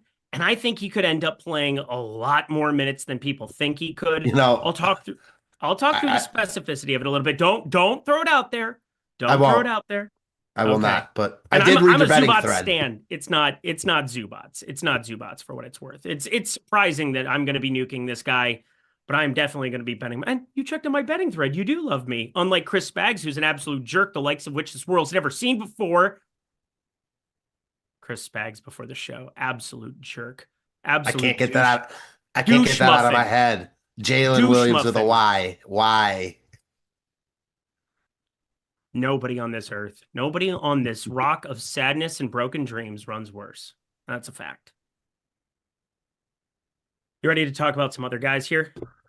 Let's get after it. Okay, some of the more popular plays that exist over on DraftKings.com. We've got Scoot Henderson pulling just an insane amount of ownership on FanDuel, but on DraftKings, it's a little bit more muted because the price is starting to come up. We're starting to see some of the other guys come to the top on the Portland side. Delano Banton at a flat 3K, going to be a big part of my portfolio. It would appear, obviously, some late swap in the evening window based on, there's not really news we're waiting on as much, although I do think that there's some interesting tournament targets based on some of those bench Q tags, but I'm looking at Kevin Durant going back into his hometown here, pulling nearly 55% ownership on DraftKings.com. That's a hefty little number here. Jalen with a ALEN as opposed to the YLIN version. He's pulling a ton of ownership here as well. So I'm just going to throw this out to you. I want to open the entire board up to you right from the get-go. Who are some of the can't miss targets? Because I know you like to play small field tournaments where you're, putting a lot of money to win a lot of money out there on the DraftKings streets. Who is definitely going to be making your lineups out of these popular pieces? It's a good question because it's kind of a small pool we're working with tonight. And when you have a guy like Jalen Williams who's a lock, it just opens up the entire field. So the Phoenix guys scare me a little bit because Washington is so bad. I think a team even as shitty as Phoenix can just roll them on any given night. I think Phoenix is pissed off after their poor performance in Atlanta the other night. And if you go back to as recently as last year in Washington, Phoenix put up 140 on the Wizards, and neither Durant nor Booker were really good at all because they just gave it up to everyone, and it was a Clippers-Brooklyn scenario. Now, the other side of that is the Suns stink, so I'm not overly worried about them getting, them blowing anyone out on the road, but if it were a team, it would be the Wizards. All that being said, forward is weak tonight. And we've got spend downs elsewhere, so it's really hard to get away from Durant. He's been good. He's been filling up the stat sheet in all categories, basically. No Beal tonight. Great matchup. He's probably the number one guy. I like Banton at 3K because I like all guys that project for 20 fantasy points at 3K. It scares me, though, with ownership. Scoot played a ton of minutes the other night when he was red hot, close to 40. Mm-hmm. He's not going to play close to 40 again, but Simons could play more. So I think Robert Williams being out would ultimately help Banton and other guys who I'm sure we'll get to. I don't like it, but I do think Banton, he's not impossible to get away from. He's not on the same tier as Jalen with a Y, but he's a 3K guy that projects for over 20 fantasy points. All those guys, are going to look good to me. After that, my next favorite and probably the only other guy I would say is a sure must to make it for me is Jalen Williams, not with a Y, J-Dub. I mean, he's awesome. No Hartenstein. So while we like the other Jalen Williams a lot, we're going to see J-Dub play a lot of center minutes here. It's not the best matchup on paper going against Mobley and Allen, but it's also rare to see OKC with a competitive spread. I think we're going to see a ton of minutes from him and Shea. I like both those guys a lot. I kind of overlook Shea, but Shea to me looks really, really good here. He's playing great, competitive game. So the two OKC guys, Banton and Durant, I think are the best four. And then a guy I want to ask you about, and you can say your piece, Cam Whitmore, if Eason is in or out, I'll say. Go ahead. All right, you threw a lot out there. So let's start kind of parsing through a couple of these pieces piece by piece. Again, I opened up the entire board to you, so I definitely deserve it. That's what I asked you to do, and you simply followed instructions. The thing that happened was I forgot about Shea. I forgot about Shea, and I had to throw him in there, so that's why I kind of overloaded. But you're totally right. I said too many players. I'm actually going to say Shea is my favorite guy. Forgot about Shea. Yeah, there's that. That was actually a pretty good one by me.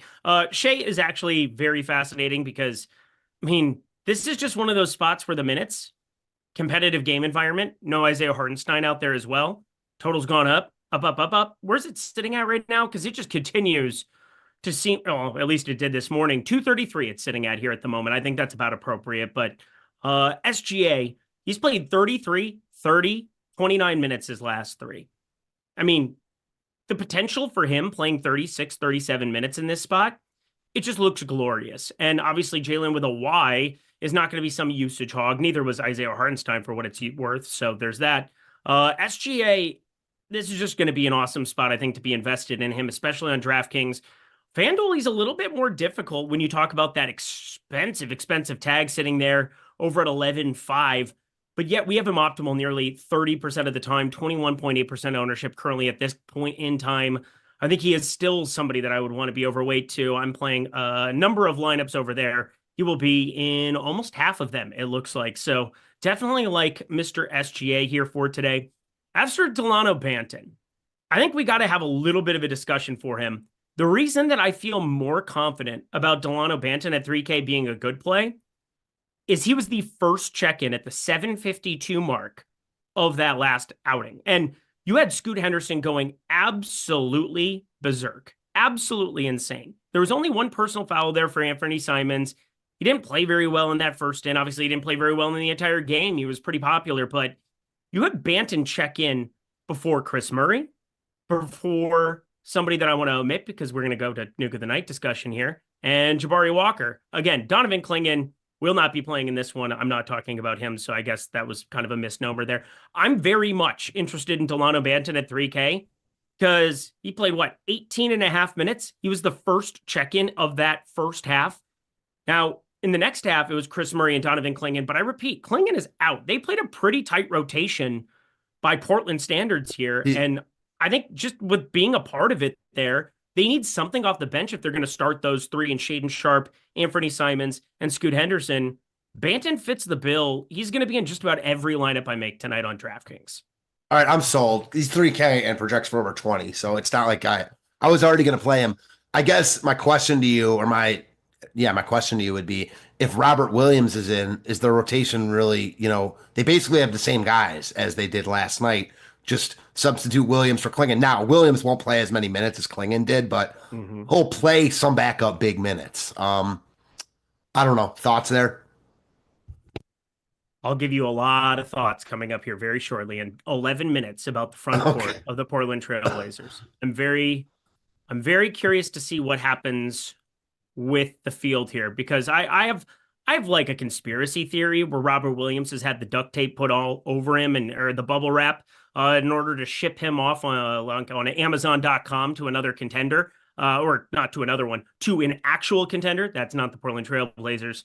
I think we definitely need to be interested in something there in the Portland Trail Blazers front court because the ownership makes no sense to me unless I am just missing something. And in the event that we need to play Jabari Walker, God help us all. In the event that Doo-Wop Reith is the must-have piece, Doo-Wop, Doobie-Doobie-Wop, then we're very, very screwed as well. They're at a flat 3K, but I think Delano Banton is pretty secure. And yes, I'm even going to fire up some Chris Murray, which is absolutely about as bad as it gets. You know how bad and down on your luck you have to be playing Chris Murray with this version of him we've had this season, like any kind of minutes? You got to be pretty down on your luck, but that's Portland missing Denny Avdia, Jeremy Grant, and Matisse Thybulle. So there's no doubt in my mind that there's something we need to mind. I'm a little confused at who your Nuke of the Night is because I thought you just said something about play the animation. Play the animation. Screw it. You got to do it now. I know who it is, and I'm going to throw up.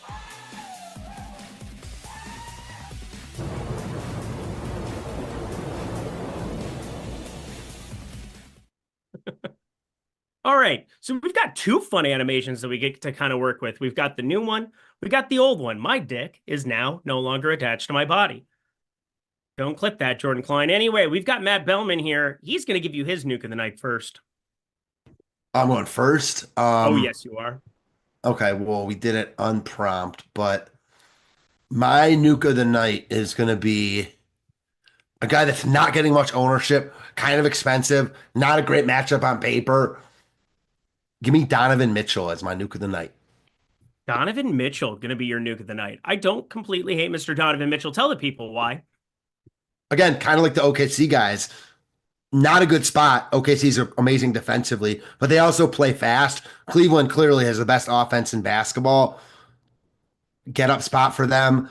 And, Mitchell obviously struggled last week. He struggles against Dort a lot, but again, no ownership. He's clearly that guy that can fill up the box score, and they don't play a ton of competitive games, just like the OKC guys. So you can project them for a few more minutes tonight. 8,200 is a pretty cheap price tag for a fully extended Spida. So give me Donovan Mitchell, and then go ahead with yours. All right. Mine is about as straightforward as it gets. I don't know what you're supposed to do today other than play 2 Nuke of the Nights. I have a Nuke of the Night because almost every single one of my 60 lineups on DraftKings, 30 lineups over on FanDuel, is going to have one of these 2 fellows in it. The first one is DeAndre Ayton. I did a pretty shit job at trying to reveal that one. He played 24 minutes last game. He was out for one game with that calf issue it was. But I think he should be good to go here for full minutes. They got blown, the doors got blown off them by Brooklyn. He didn't look remotely interested offensively. And that's because Scoot Henderson was out there dribbling by himself, just chucking up threes and making everything that he looked at. But then nobody played defense on the other side. But you don't have Donovan Clingan out there today. You do not have Donovan Clingan. And part of the reason that you've seen some struggles for Mr. DeAndre Ayton is Donovan Clingan has played, 27, 22, 24 minutes here. He's basically been splitting the center minutes with DeAndre Ayton here. And I think we've seen a number of ways where, DeAndre Ayton can fail just because of his existence. But I want to keep this one on your radar because even in some of those DeAndre Ayton lineups, I will have some Robert Williams. Robert Williams, if he plays in this basketball game, I think has the potential to be the best tournament play of this entire slate, and I don't think it's remotely close. First off, he has 0% ownership. When I say 0% ownership. He has played 1 game since December 30th. He played 16 minutes, went 2 for 3 from the floor. He had 4 blocks in it to put up 21 and a half at a flat, what was it, 3,400 that he was at. We're talking about Big Bob Williams there, 3,300. Gets upgraded from doubtful to questionable. I think he's going to play tonight. And I think there's a sneaky way that in the event that there is something potentially I'm not saying wrong with Ayton. I think Ayton's price tag there at $6K, 6,100, depending on where you're firing him up, FanDuel or DraftKings. I think it's just fine. But if you gave me 18 minutes to, 30 minutes and you had that be the split of the center position, they have proven that they are not going to throw Duop Reith out there for any meaningful minutes if Robert Williams is there. On the 11th, you had Duop Reith play 16 minutes. Do you know the next allotment of minutes that Duop Reith has played, the next most amount of minutes that he has played this season, Matt? I do not. 5. There is no doubt that Robert Williams is on the trade block. There's no doubt that they want him to stay somewhat healthy, but they also need to showcase the shiny toy and what they got. And Robert Williams is one of the better fantasy performers that we have that just sits and wastes away in Margaritaville. I think he is insanely good for tournaments. Now, if they go to Jabari Walker, I'm probably going to have to break something, but I'm pretty confident they don't. You know why that is, Matt? Why is that? Because in almost all circumstances, we are getting 48 minutes of Zubats Tamamba. Mr. Mo Bamba. I feel so good about this Portland call, and I don't know why, but I want to justify ripping someone's head off. So couple things here. I got to take all this in. As I was throwing up about your DeAndre Ayton Nuke of the Night, I'm thinking, I don't know how you could possibly redeem yourself. You do just that. It's like the Dumb and Dumber meme. You totally redeem yourself. Yep. Robert Williams projected out basically everywhere. I'm with you. If he plays tonight, I think he's a smash play at 3,300 with power forward eligibility. Ayton, it's really hard to get to him if you're playing 1 to 3 lineups, but all your points are right, man. No Clingan. Robert Williams might not play here. He got upgraded from doubtful. So if he doesn't play, Ayton, and again, as sick as it is to play Ayton and as awful as he's looked just on the court the past couple games, he's a week away or a couple weeks away from throwing up 40s and 50s. So I can buy it. That's what we got in the second half of last season. I mean, do you remember what we were paying for DeAndre last season? And obviously, Scoot Henderson starting is kind of a disaster in the usage department. You're adding a guy who's a 23%, 23.5% usage guy into this starting unit going forward. And, Banton isn't exactly shy sitting behind him. So now you're getting tons of minutes for all four of them. And it's just kind of a little bit of a cluster F to get shots off. But going up against a Clippers team on the second half of a back-to-back, it's a pretty ugly game environment relative to every other game that we have on this slate. So I think there's not many ways that Ayton and Robert Williams get steamed up. And they're just so thin. You're getting two major centers behind them, or two true centers, if you will. Ivica Zubac, he's a man's man. And then Mr. Mo Bamba, he's tall, so that's cool. I'm very much here for both of those. So wanted to get that out of the way here before anybody vomits. Now you have 33 minutes in order to catch your breath, in order to talk through this slate like normal people, rather than me talking about, what is Ayton even projected for right now? 5.5% ownership over on DraftKings. And we got Robert Williams for like a flat 0 right now. Again, I'll just say it again. I think Robert Williams' potential, if he plays, to be the best tournament play of the entire slate. And I do think he plays. So let's continue on our merry way. We're not really looking at a lot in terms of the Pacers anymore the way we were earlier in the day if you had gotten Halliburton ruled out. I think this also helps the game environment getting Halliburton there. So I think it helps a lot of the Detroit guys. It definitely hinders just about everybody that I thought we would end up playing, talking through the Nemhards, talking through the ins and outs of whether or not Ben Shepherd and his fantasy rate is viable. It's probably not here today, but we got to start to find something here in these early windows that we're going to be locking in early and feeling comfortable about, because we're going to have a lot of late swap opportunities with 2.5 hours between start times of games. We're back to traditional DFS where you have a 5-game slate on a Thursday here and we can kind of mix and match those pieces. So I'm going to ask you, is there anything from Indiana specifically that is a priority for you? I'm obviously leading the witness because there's one guy I want to talk about a lot. No, there's nothing from Indiana for me. Like, I like the spot. I think this game has upside, but nothing on Indiana. I don't think I'll play anything from Indiana. I'm only playing one lineup, so it's not saying a ton, but I doubt I'll get to anything on Indy. Miles Turner. I like him, but again, like, I only have one spot to play him. So it's like, yeah, it's really hard to get to these mid-range centers. I also like Zubac a lot. So there's it's again, kind of a process of elimination for me. I can only play one other center because I'm playing Jalen Williams. Are they drinking crackhead Kool-Aid? Yes, I am actually. I got the Time Lord in me, and I will not let it leave. I swear to God, he's gonna like DNP as an active player today, and I'm never gonna be able to go on the show again. Might make some of you happy. Too bad. I'm probably. He's 3,300 with no ownership. Like, yeah, part of the reason he's not getting any ownership is because that's in the card. So it's like a risky play, but that's why we're talking about tournaments. That is correct. Anyway, we are going to be paying close attention. We're going to be paying close attention here with Indy. Pascal Siakam, probably one of the more over-owned pieces on this slate. Obviously, if he had been out, that being Tyrese Halliburton, we would have seen a pretty popular piece on the other side. But God, are you playing Pascal Siakam in any of your 3 lineups? No. Yeah. I don't love that price range. I don't love the ownership. He's not playing huge minutes. Halliburton's in. I'm good on that. Okay.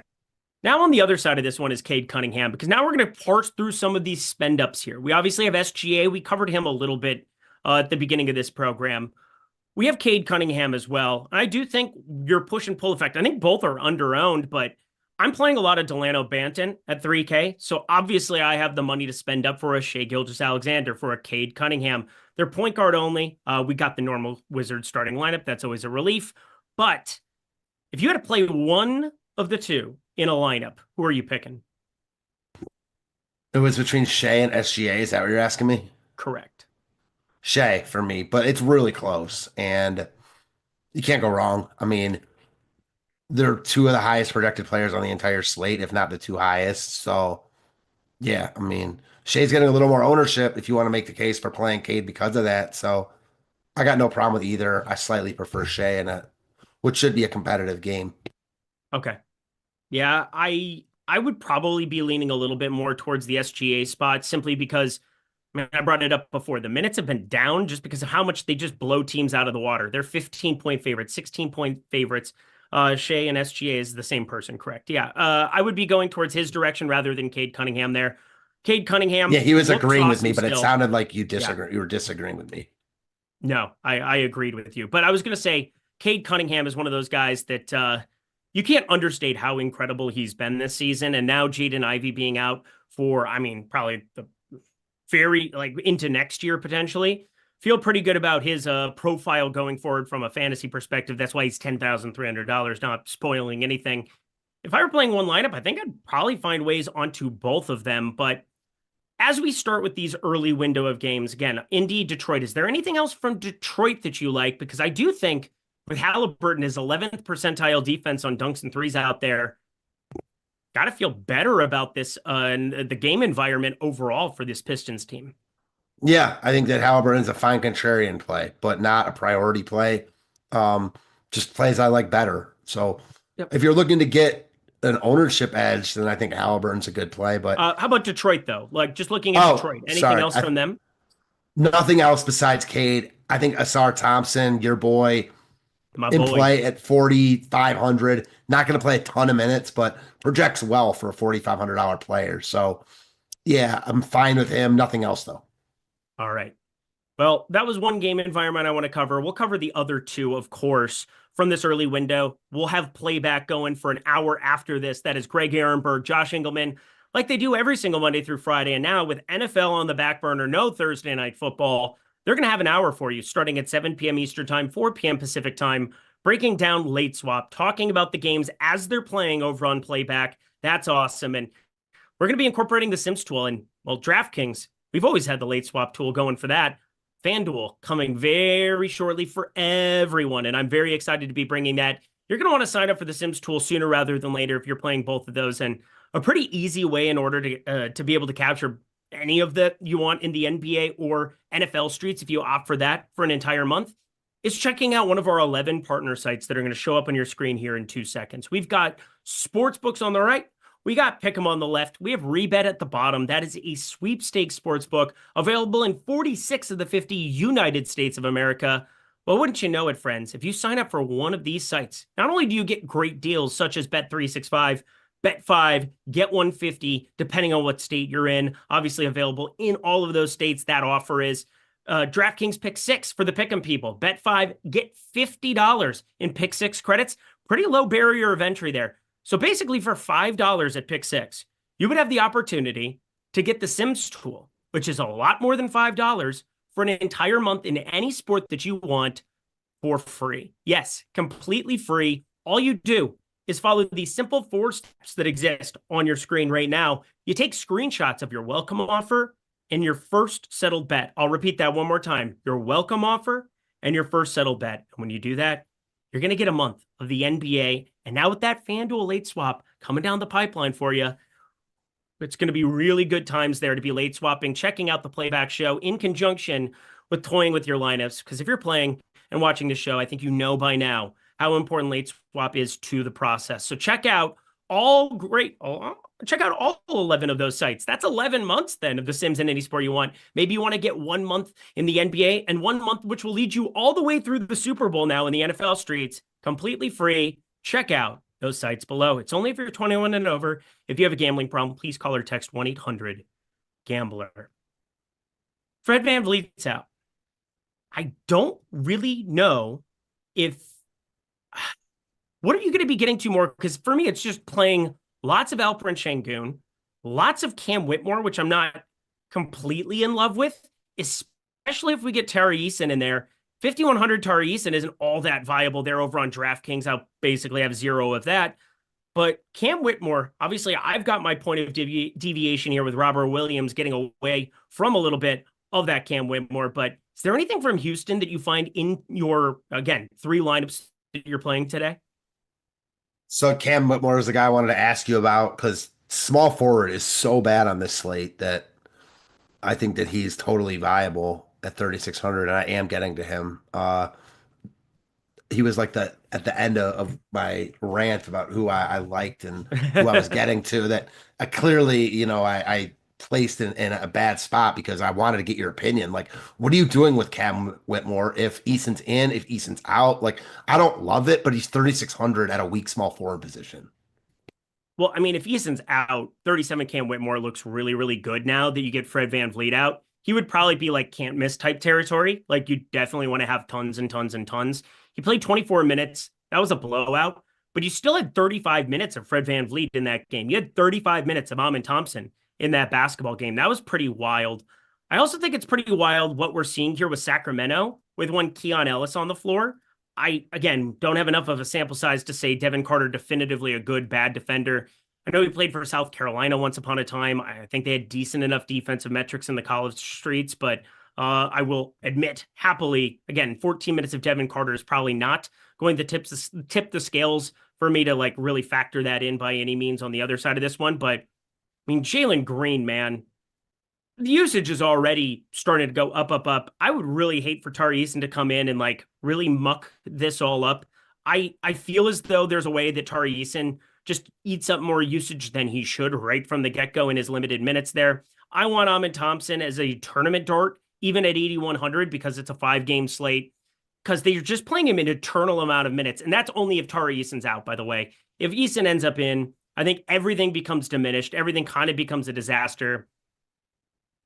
I think Tari Eason is probably the most annoying piece of news that I'm going to be paying attention to on this slate, and probably going to dictate what I do in that evening window more than anything else. Other than, of course, Robert Williams being in or out. Yeah, so just plain and simple, Eason's in. Do you like Whitmore? No. Okay. I think that makes sense. Not in love with at his current ownership. Because again, we haven't projected in and we haven't projected over-owned 4 or 5%. I think that that's applicable there. Do I think there's a world where Cam Whitmore still gets a pretty decent minutes allotment? Yeah, I definitely do. We've already got him projected for that. He's a good fantasy performer. It's always about like, hey, can we get Cam Whitmore to 20 plus minutes? Well, he's done that the last two. One of those was a competitive environment against Memphis. One of them was not competitive yesterday. We saw the 24 minutes. And again, more minutes than I was expecting to see from Fred VanVleet, because that game was pretty much intact the whole way into that fourth quarter, which should have maybe tipped me off to see that Fred VanVleet was going to sit. Could have taken advantage of that from a betting perspective. But alas, Cam Whitmore, a little bit over-owned. Will I hate seeing him in a lineup or two? No, but definitely won't like him relative to what his ownership is if Eason is in. Yeah, I'm totally with that. And man, I'll say this, like just going back to a previous point about like the Bookers and Durants of the world, like especially Durant, those guys are getting a ton of love. And you know, you talked about Ayton earlier, obviously your Nuke of the Night, but the Clipper side is not going to get a lot of love there. And they don't play any competitive games, but when they do, without Kawhi, the Hardens and Zubac's of the world smash. So I think those are some other good tournament plays. There's some good tournament pivots. The Houston guys you talked about, Amin Thompson, he's expensive, but he can clearly get there in a competitive game. Jalen Green, still not getting a ton of ownership. He's been amazing. There's a lot of different ways to go on this slate. It's fun. All right, I'm going to get caught up here. Chris Williams giving out an ad nauseum amount, a ridiculous amount of subs like he always does. Sotex gifted out 10 subs as well. You guys are the absolute best. Brandon Wagner, did that get answered on the previous show, Jordan Klein?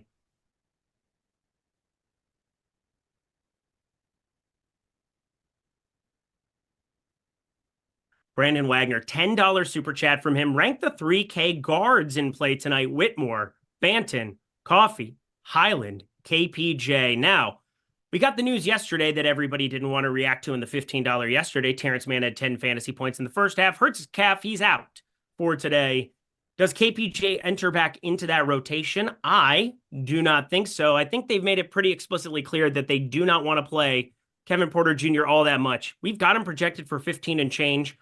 I think there's a world where Bones Highland absorbs that instead. Again, it can be a little bit, you get paid off a little bit more for the 3K Bones Highland getting those minutes, I suppose, although he's only available in the 1 point guard spot. I think everything kind of changes here with Terrence Mann. It's a really dicey type situation. I think KPJ actually, as I'm looking through this, makes a little bit more sense there. But let's rank the 3K guards for him there, starting Whitmore, Banton, Coffee, Highland, KPJ, those 5.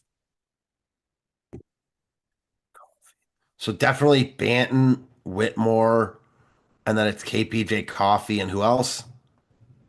KPJ, Coffee, and then he had Highland in there as well. I mean, I don't like any of those Clippers guys. I'd take Aaron Holiday over all those Clippers. Yeah, I think, I mean, what do we have Chris Dunn projected for as well? because he was the one guy that I thought I was going to end up playing. Yeah, it's definitely Chris Dunn for me. So the one that you didn't put in the super chat is my favorite of everybody on the Clippers side of things. But Delano Banton is making it again. If he is not the first guy who checks in today, I apologize ahead of time. But we're talking about a flat 3K Delano Banton, and we know how good of a fantasy performer he can be. 100%. Yep. Hopefully that helps out Brandon Wagner. And again, Chris Dunn, we added a new one for you. That's always fun. So text $10. Big thanks to all the hosts. Shout out to Eric, Josh, and Greg on playback. Won the 22K zone on the DK night slate. Thanks to the discussions and info. Trust the data, fam. Great stuff as always. I'm going to give that a little like button because you can do that on the super chats now. We really appreciate you, Sotex. One of the real good ones here in this environment. Again, 3K people in our community today. Hit that like button as we continue through. $2. My condolences to Eric, a lifelong DC sports fan. Yeah, you're in the NFC divisional round. We are not. I can't even do it. Charles Moran, member for 28 months, top value play at each position on DK. All right, let's party. Why do the Vikings suck so much, Matt? That was awful.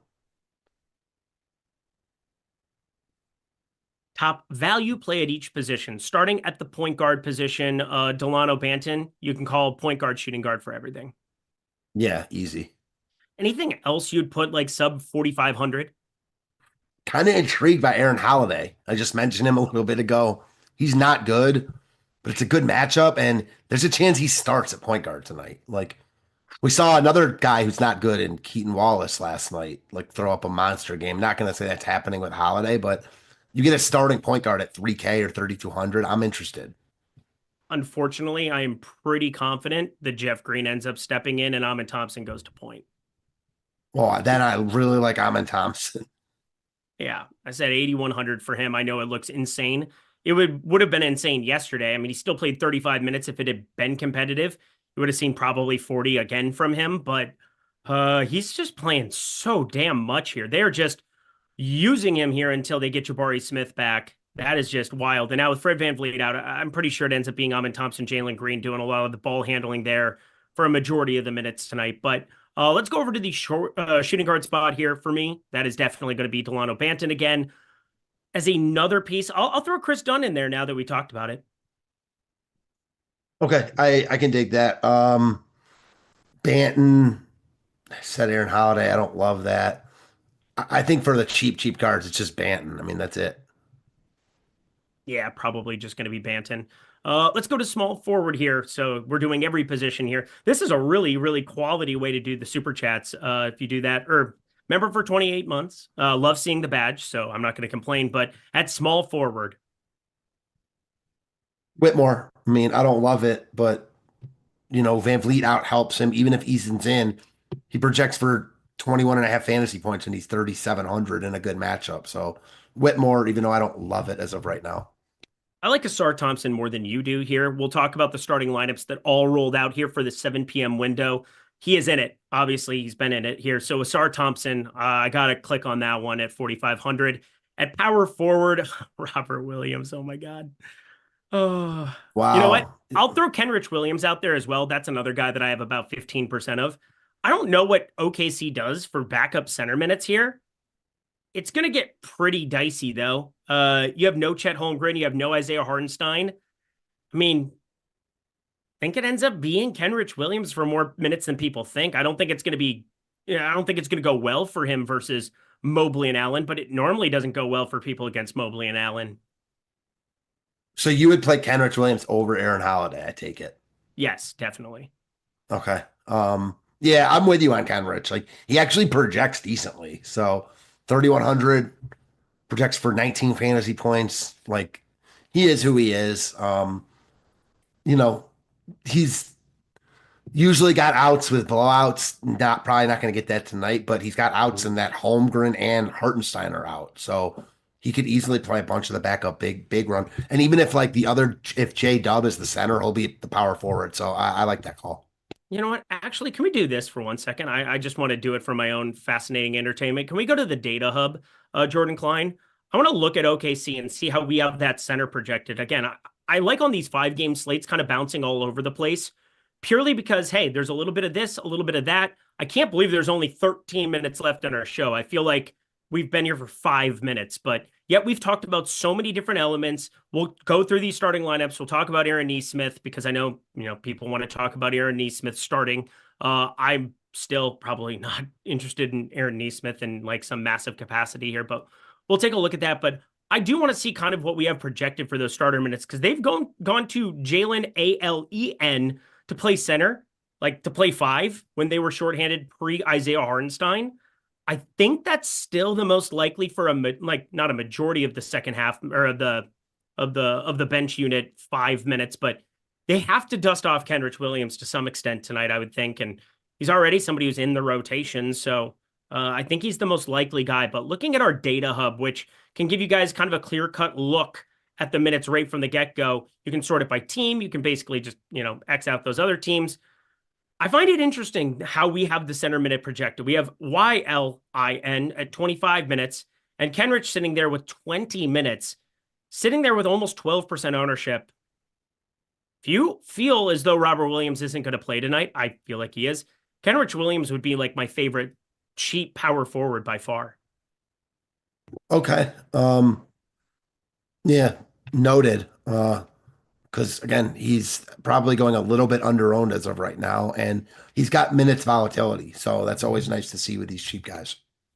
All right. We just got a new update coming through here as well, which I'm excited about because we got 12 minutes to rock. And speaking of rocking the avatar is a really nice thing for you guys to do. Go to stokastic.com/HOF. I'm letting everything update here for 1 second. We'll talk through the ins and outs of everything. But thank you so much for the super chat. And obviously, Jalen YLIN would be your center discount dandy. That's pretty clear cut. But it's also clear cut that signing up and getting these, look at that. We got a little bit different graphics showing up there in the old Sims, well, and not the old Sims tool, but you can get that Sims tool by checking out these new graphics here. Stokastic, I like the coloring.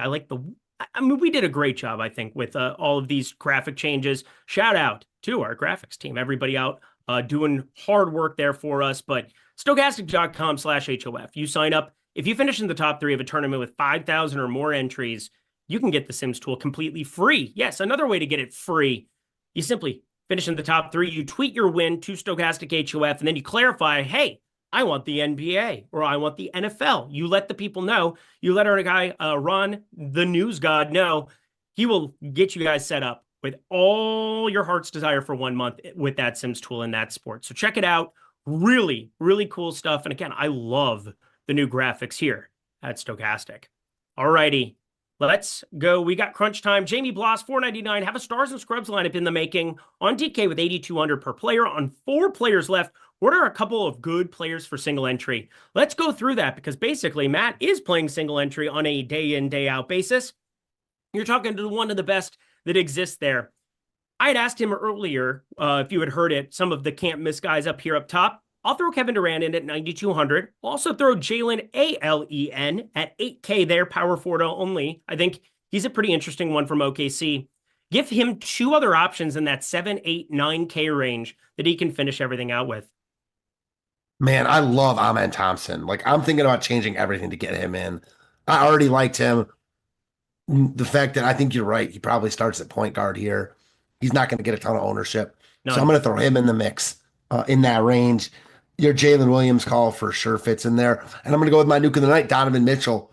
Clearly a tough spot for him against Dort and the Thunder defense, but his upside's as high as it always has been, maybe even higher than normal considering he's going to play full minutes here, or he should if the game's competitive, which it should be. So those are the guys I'm looking at. Just bet over 1.5 threes for Evan Mobley and thank me later. That's the other thing you can do with your money.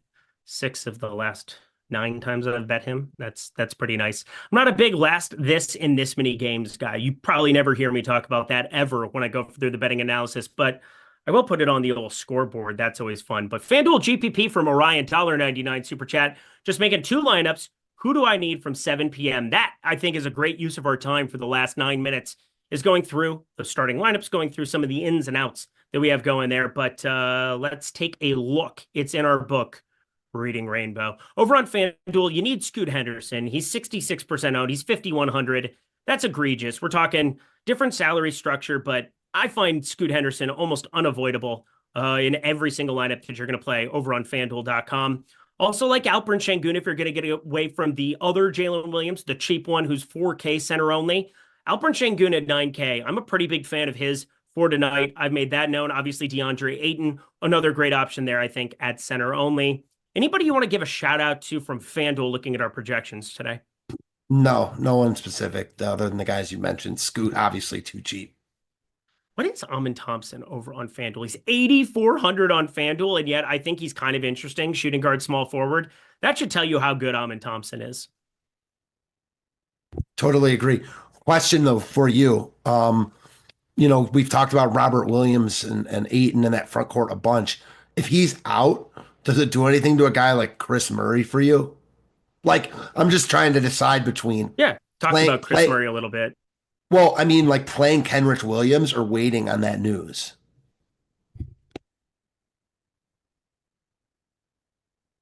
Man, I mean, it's so hard because, I mean, it's an opportunity cost thing, obviously. Let's talk about Aaron Nesmith. I mean, what did we get for that minutes allotment from earlier? We got news that he was going to be playing basketball here today. We got so many other pieces, but he's got a minutes limit from Coach Carlisle. He's 3,800 on FanDuel. Ugh. Talking about early pieces, Aaron Nesmith, he's 3,800 on FanDuel. God, is that an interesting tournament target? On DK, you don't have to think about it like a ton at 3,600. We have other value pieces I'd rather play, but like 3,800 is so valuable on FanDuel that I think I'm going to click on it. Yeah, I get that. I don't love it, but I get it. I don't love it either. I absolutely actually despise it, if we're being completely honest, but I think he's a pretty good play over there, so it is what it is. Oh boy. Rip to me. Rip to me. Anyway, we've got ourselves, 6 minutes to go. Let's talk about some of these other early targets in our lineups. Obviously, Jalen Williams coming up at that premier event, Cleveland and OKC. Going to be a fun one for sure, but I'm going to put Kevin Durant in that bucket, 9,200. He looks way too good. I'll put SGA in that bucket. If we're going to be playing some of this cheap value, whether it's Banton, Robert Williams, so on and so forth, I think SGA looks really, really, really good and somebody you just don't want to pass up. And then I also want to throw in Tyus Jones, who is in that starting lineup there on the Phoenix side, 4,300. And I know it's weird, Bradley Beal being out, that's going to be like a main thing. They play a different position, but like Devin Booker can play some point, but they've dusted off a little bit of Monty Morris at times. He's only played 7 and 4 minutes in the last two, was out of the rotation last game. I think Tyus Jones at 4,300 back in his old stomping grounds of Washington. That's a guy that's kind of different now that he's in that starting lineup. Yeah, I like Tyus Jones. I think he's going to get love. He's cheap. On a lot of slates, he'd be a higher priority for me. I do like him. Don't get me wrong. Like, I think he's a solid play. Not a must, but a rock solid play. Brandon Mahler, Jalen Williams, or Amin Thompson. And I don't know why we got the capital letters on the things. JLATH. I'm trying to decide why he capitalized the L and the H in both of those. Is there like something I'm supposed to decode there? Like where it would spell dick or something, but it doesn't. Jalen Williams or Amin Thompson on DraftKings. Same price, basically, 8K. I'm going to go Jalen Williams. It's hard because Jalen Williams projects for 5 more points.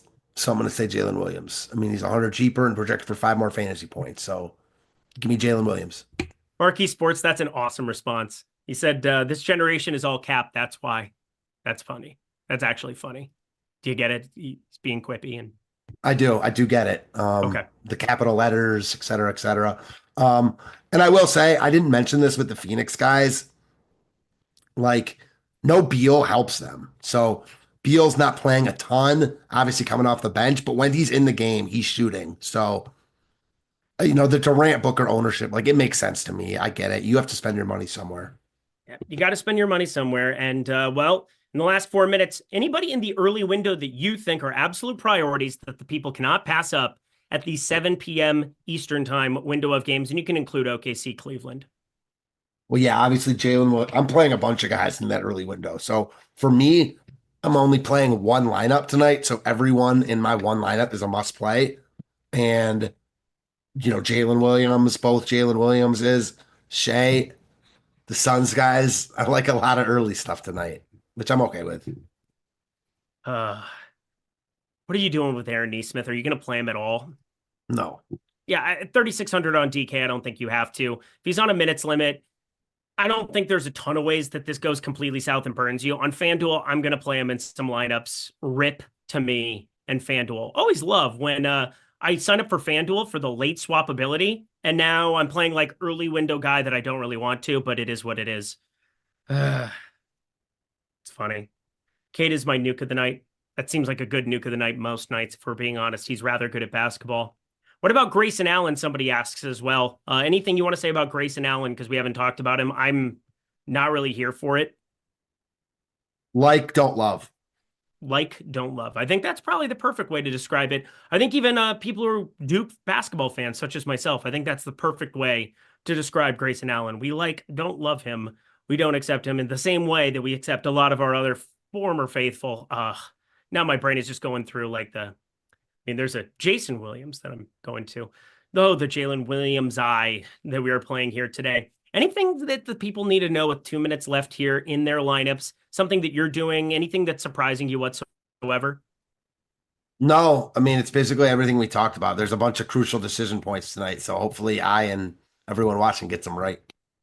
All right. Well, that's a great segue into what I think you should be doing here right now as I upload the final version of my lineups. Was updating a little bit as we were talking through everything, and that is heading to playback.com. The party don't stop till we walk in, or I don't know that song, but I do know that we have an opportunity right now to go listen to Greg Ehrenberg, to go listen to Josh Engleman break down the slate over and over and over and over and over and over again for an entire hour from 7 p.m. Eastern time to 8 p.m. Eastern time. Go check it out right now. Sign up. You don't even have to do the Marshawn Lynch thing here whatsoever, but also go follow my buddy, Fantasy Matt, Mr. Fantasy Tips Matt over on X right now. Any final words for the people as we get out of here? I don't think so. Always a good time. Good luck to everyone. Last question. Who's going to make or break your lineups tonight? Who is going to make or break my lineups tonight? Let's say,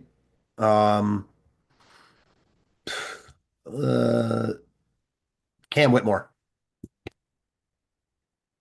Obviously, Robert Williams. I'm going to really, really be sad if he somehow doesn't. I mean, if he plays 20 minutes, I will feel like I made the greatest play of all time. If he plays 16 minutes, it's kind of what we expect here at Stokastic.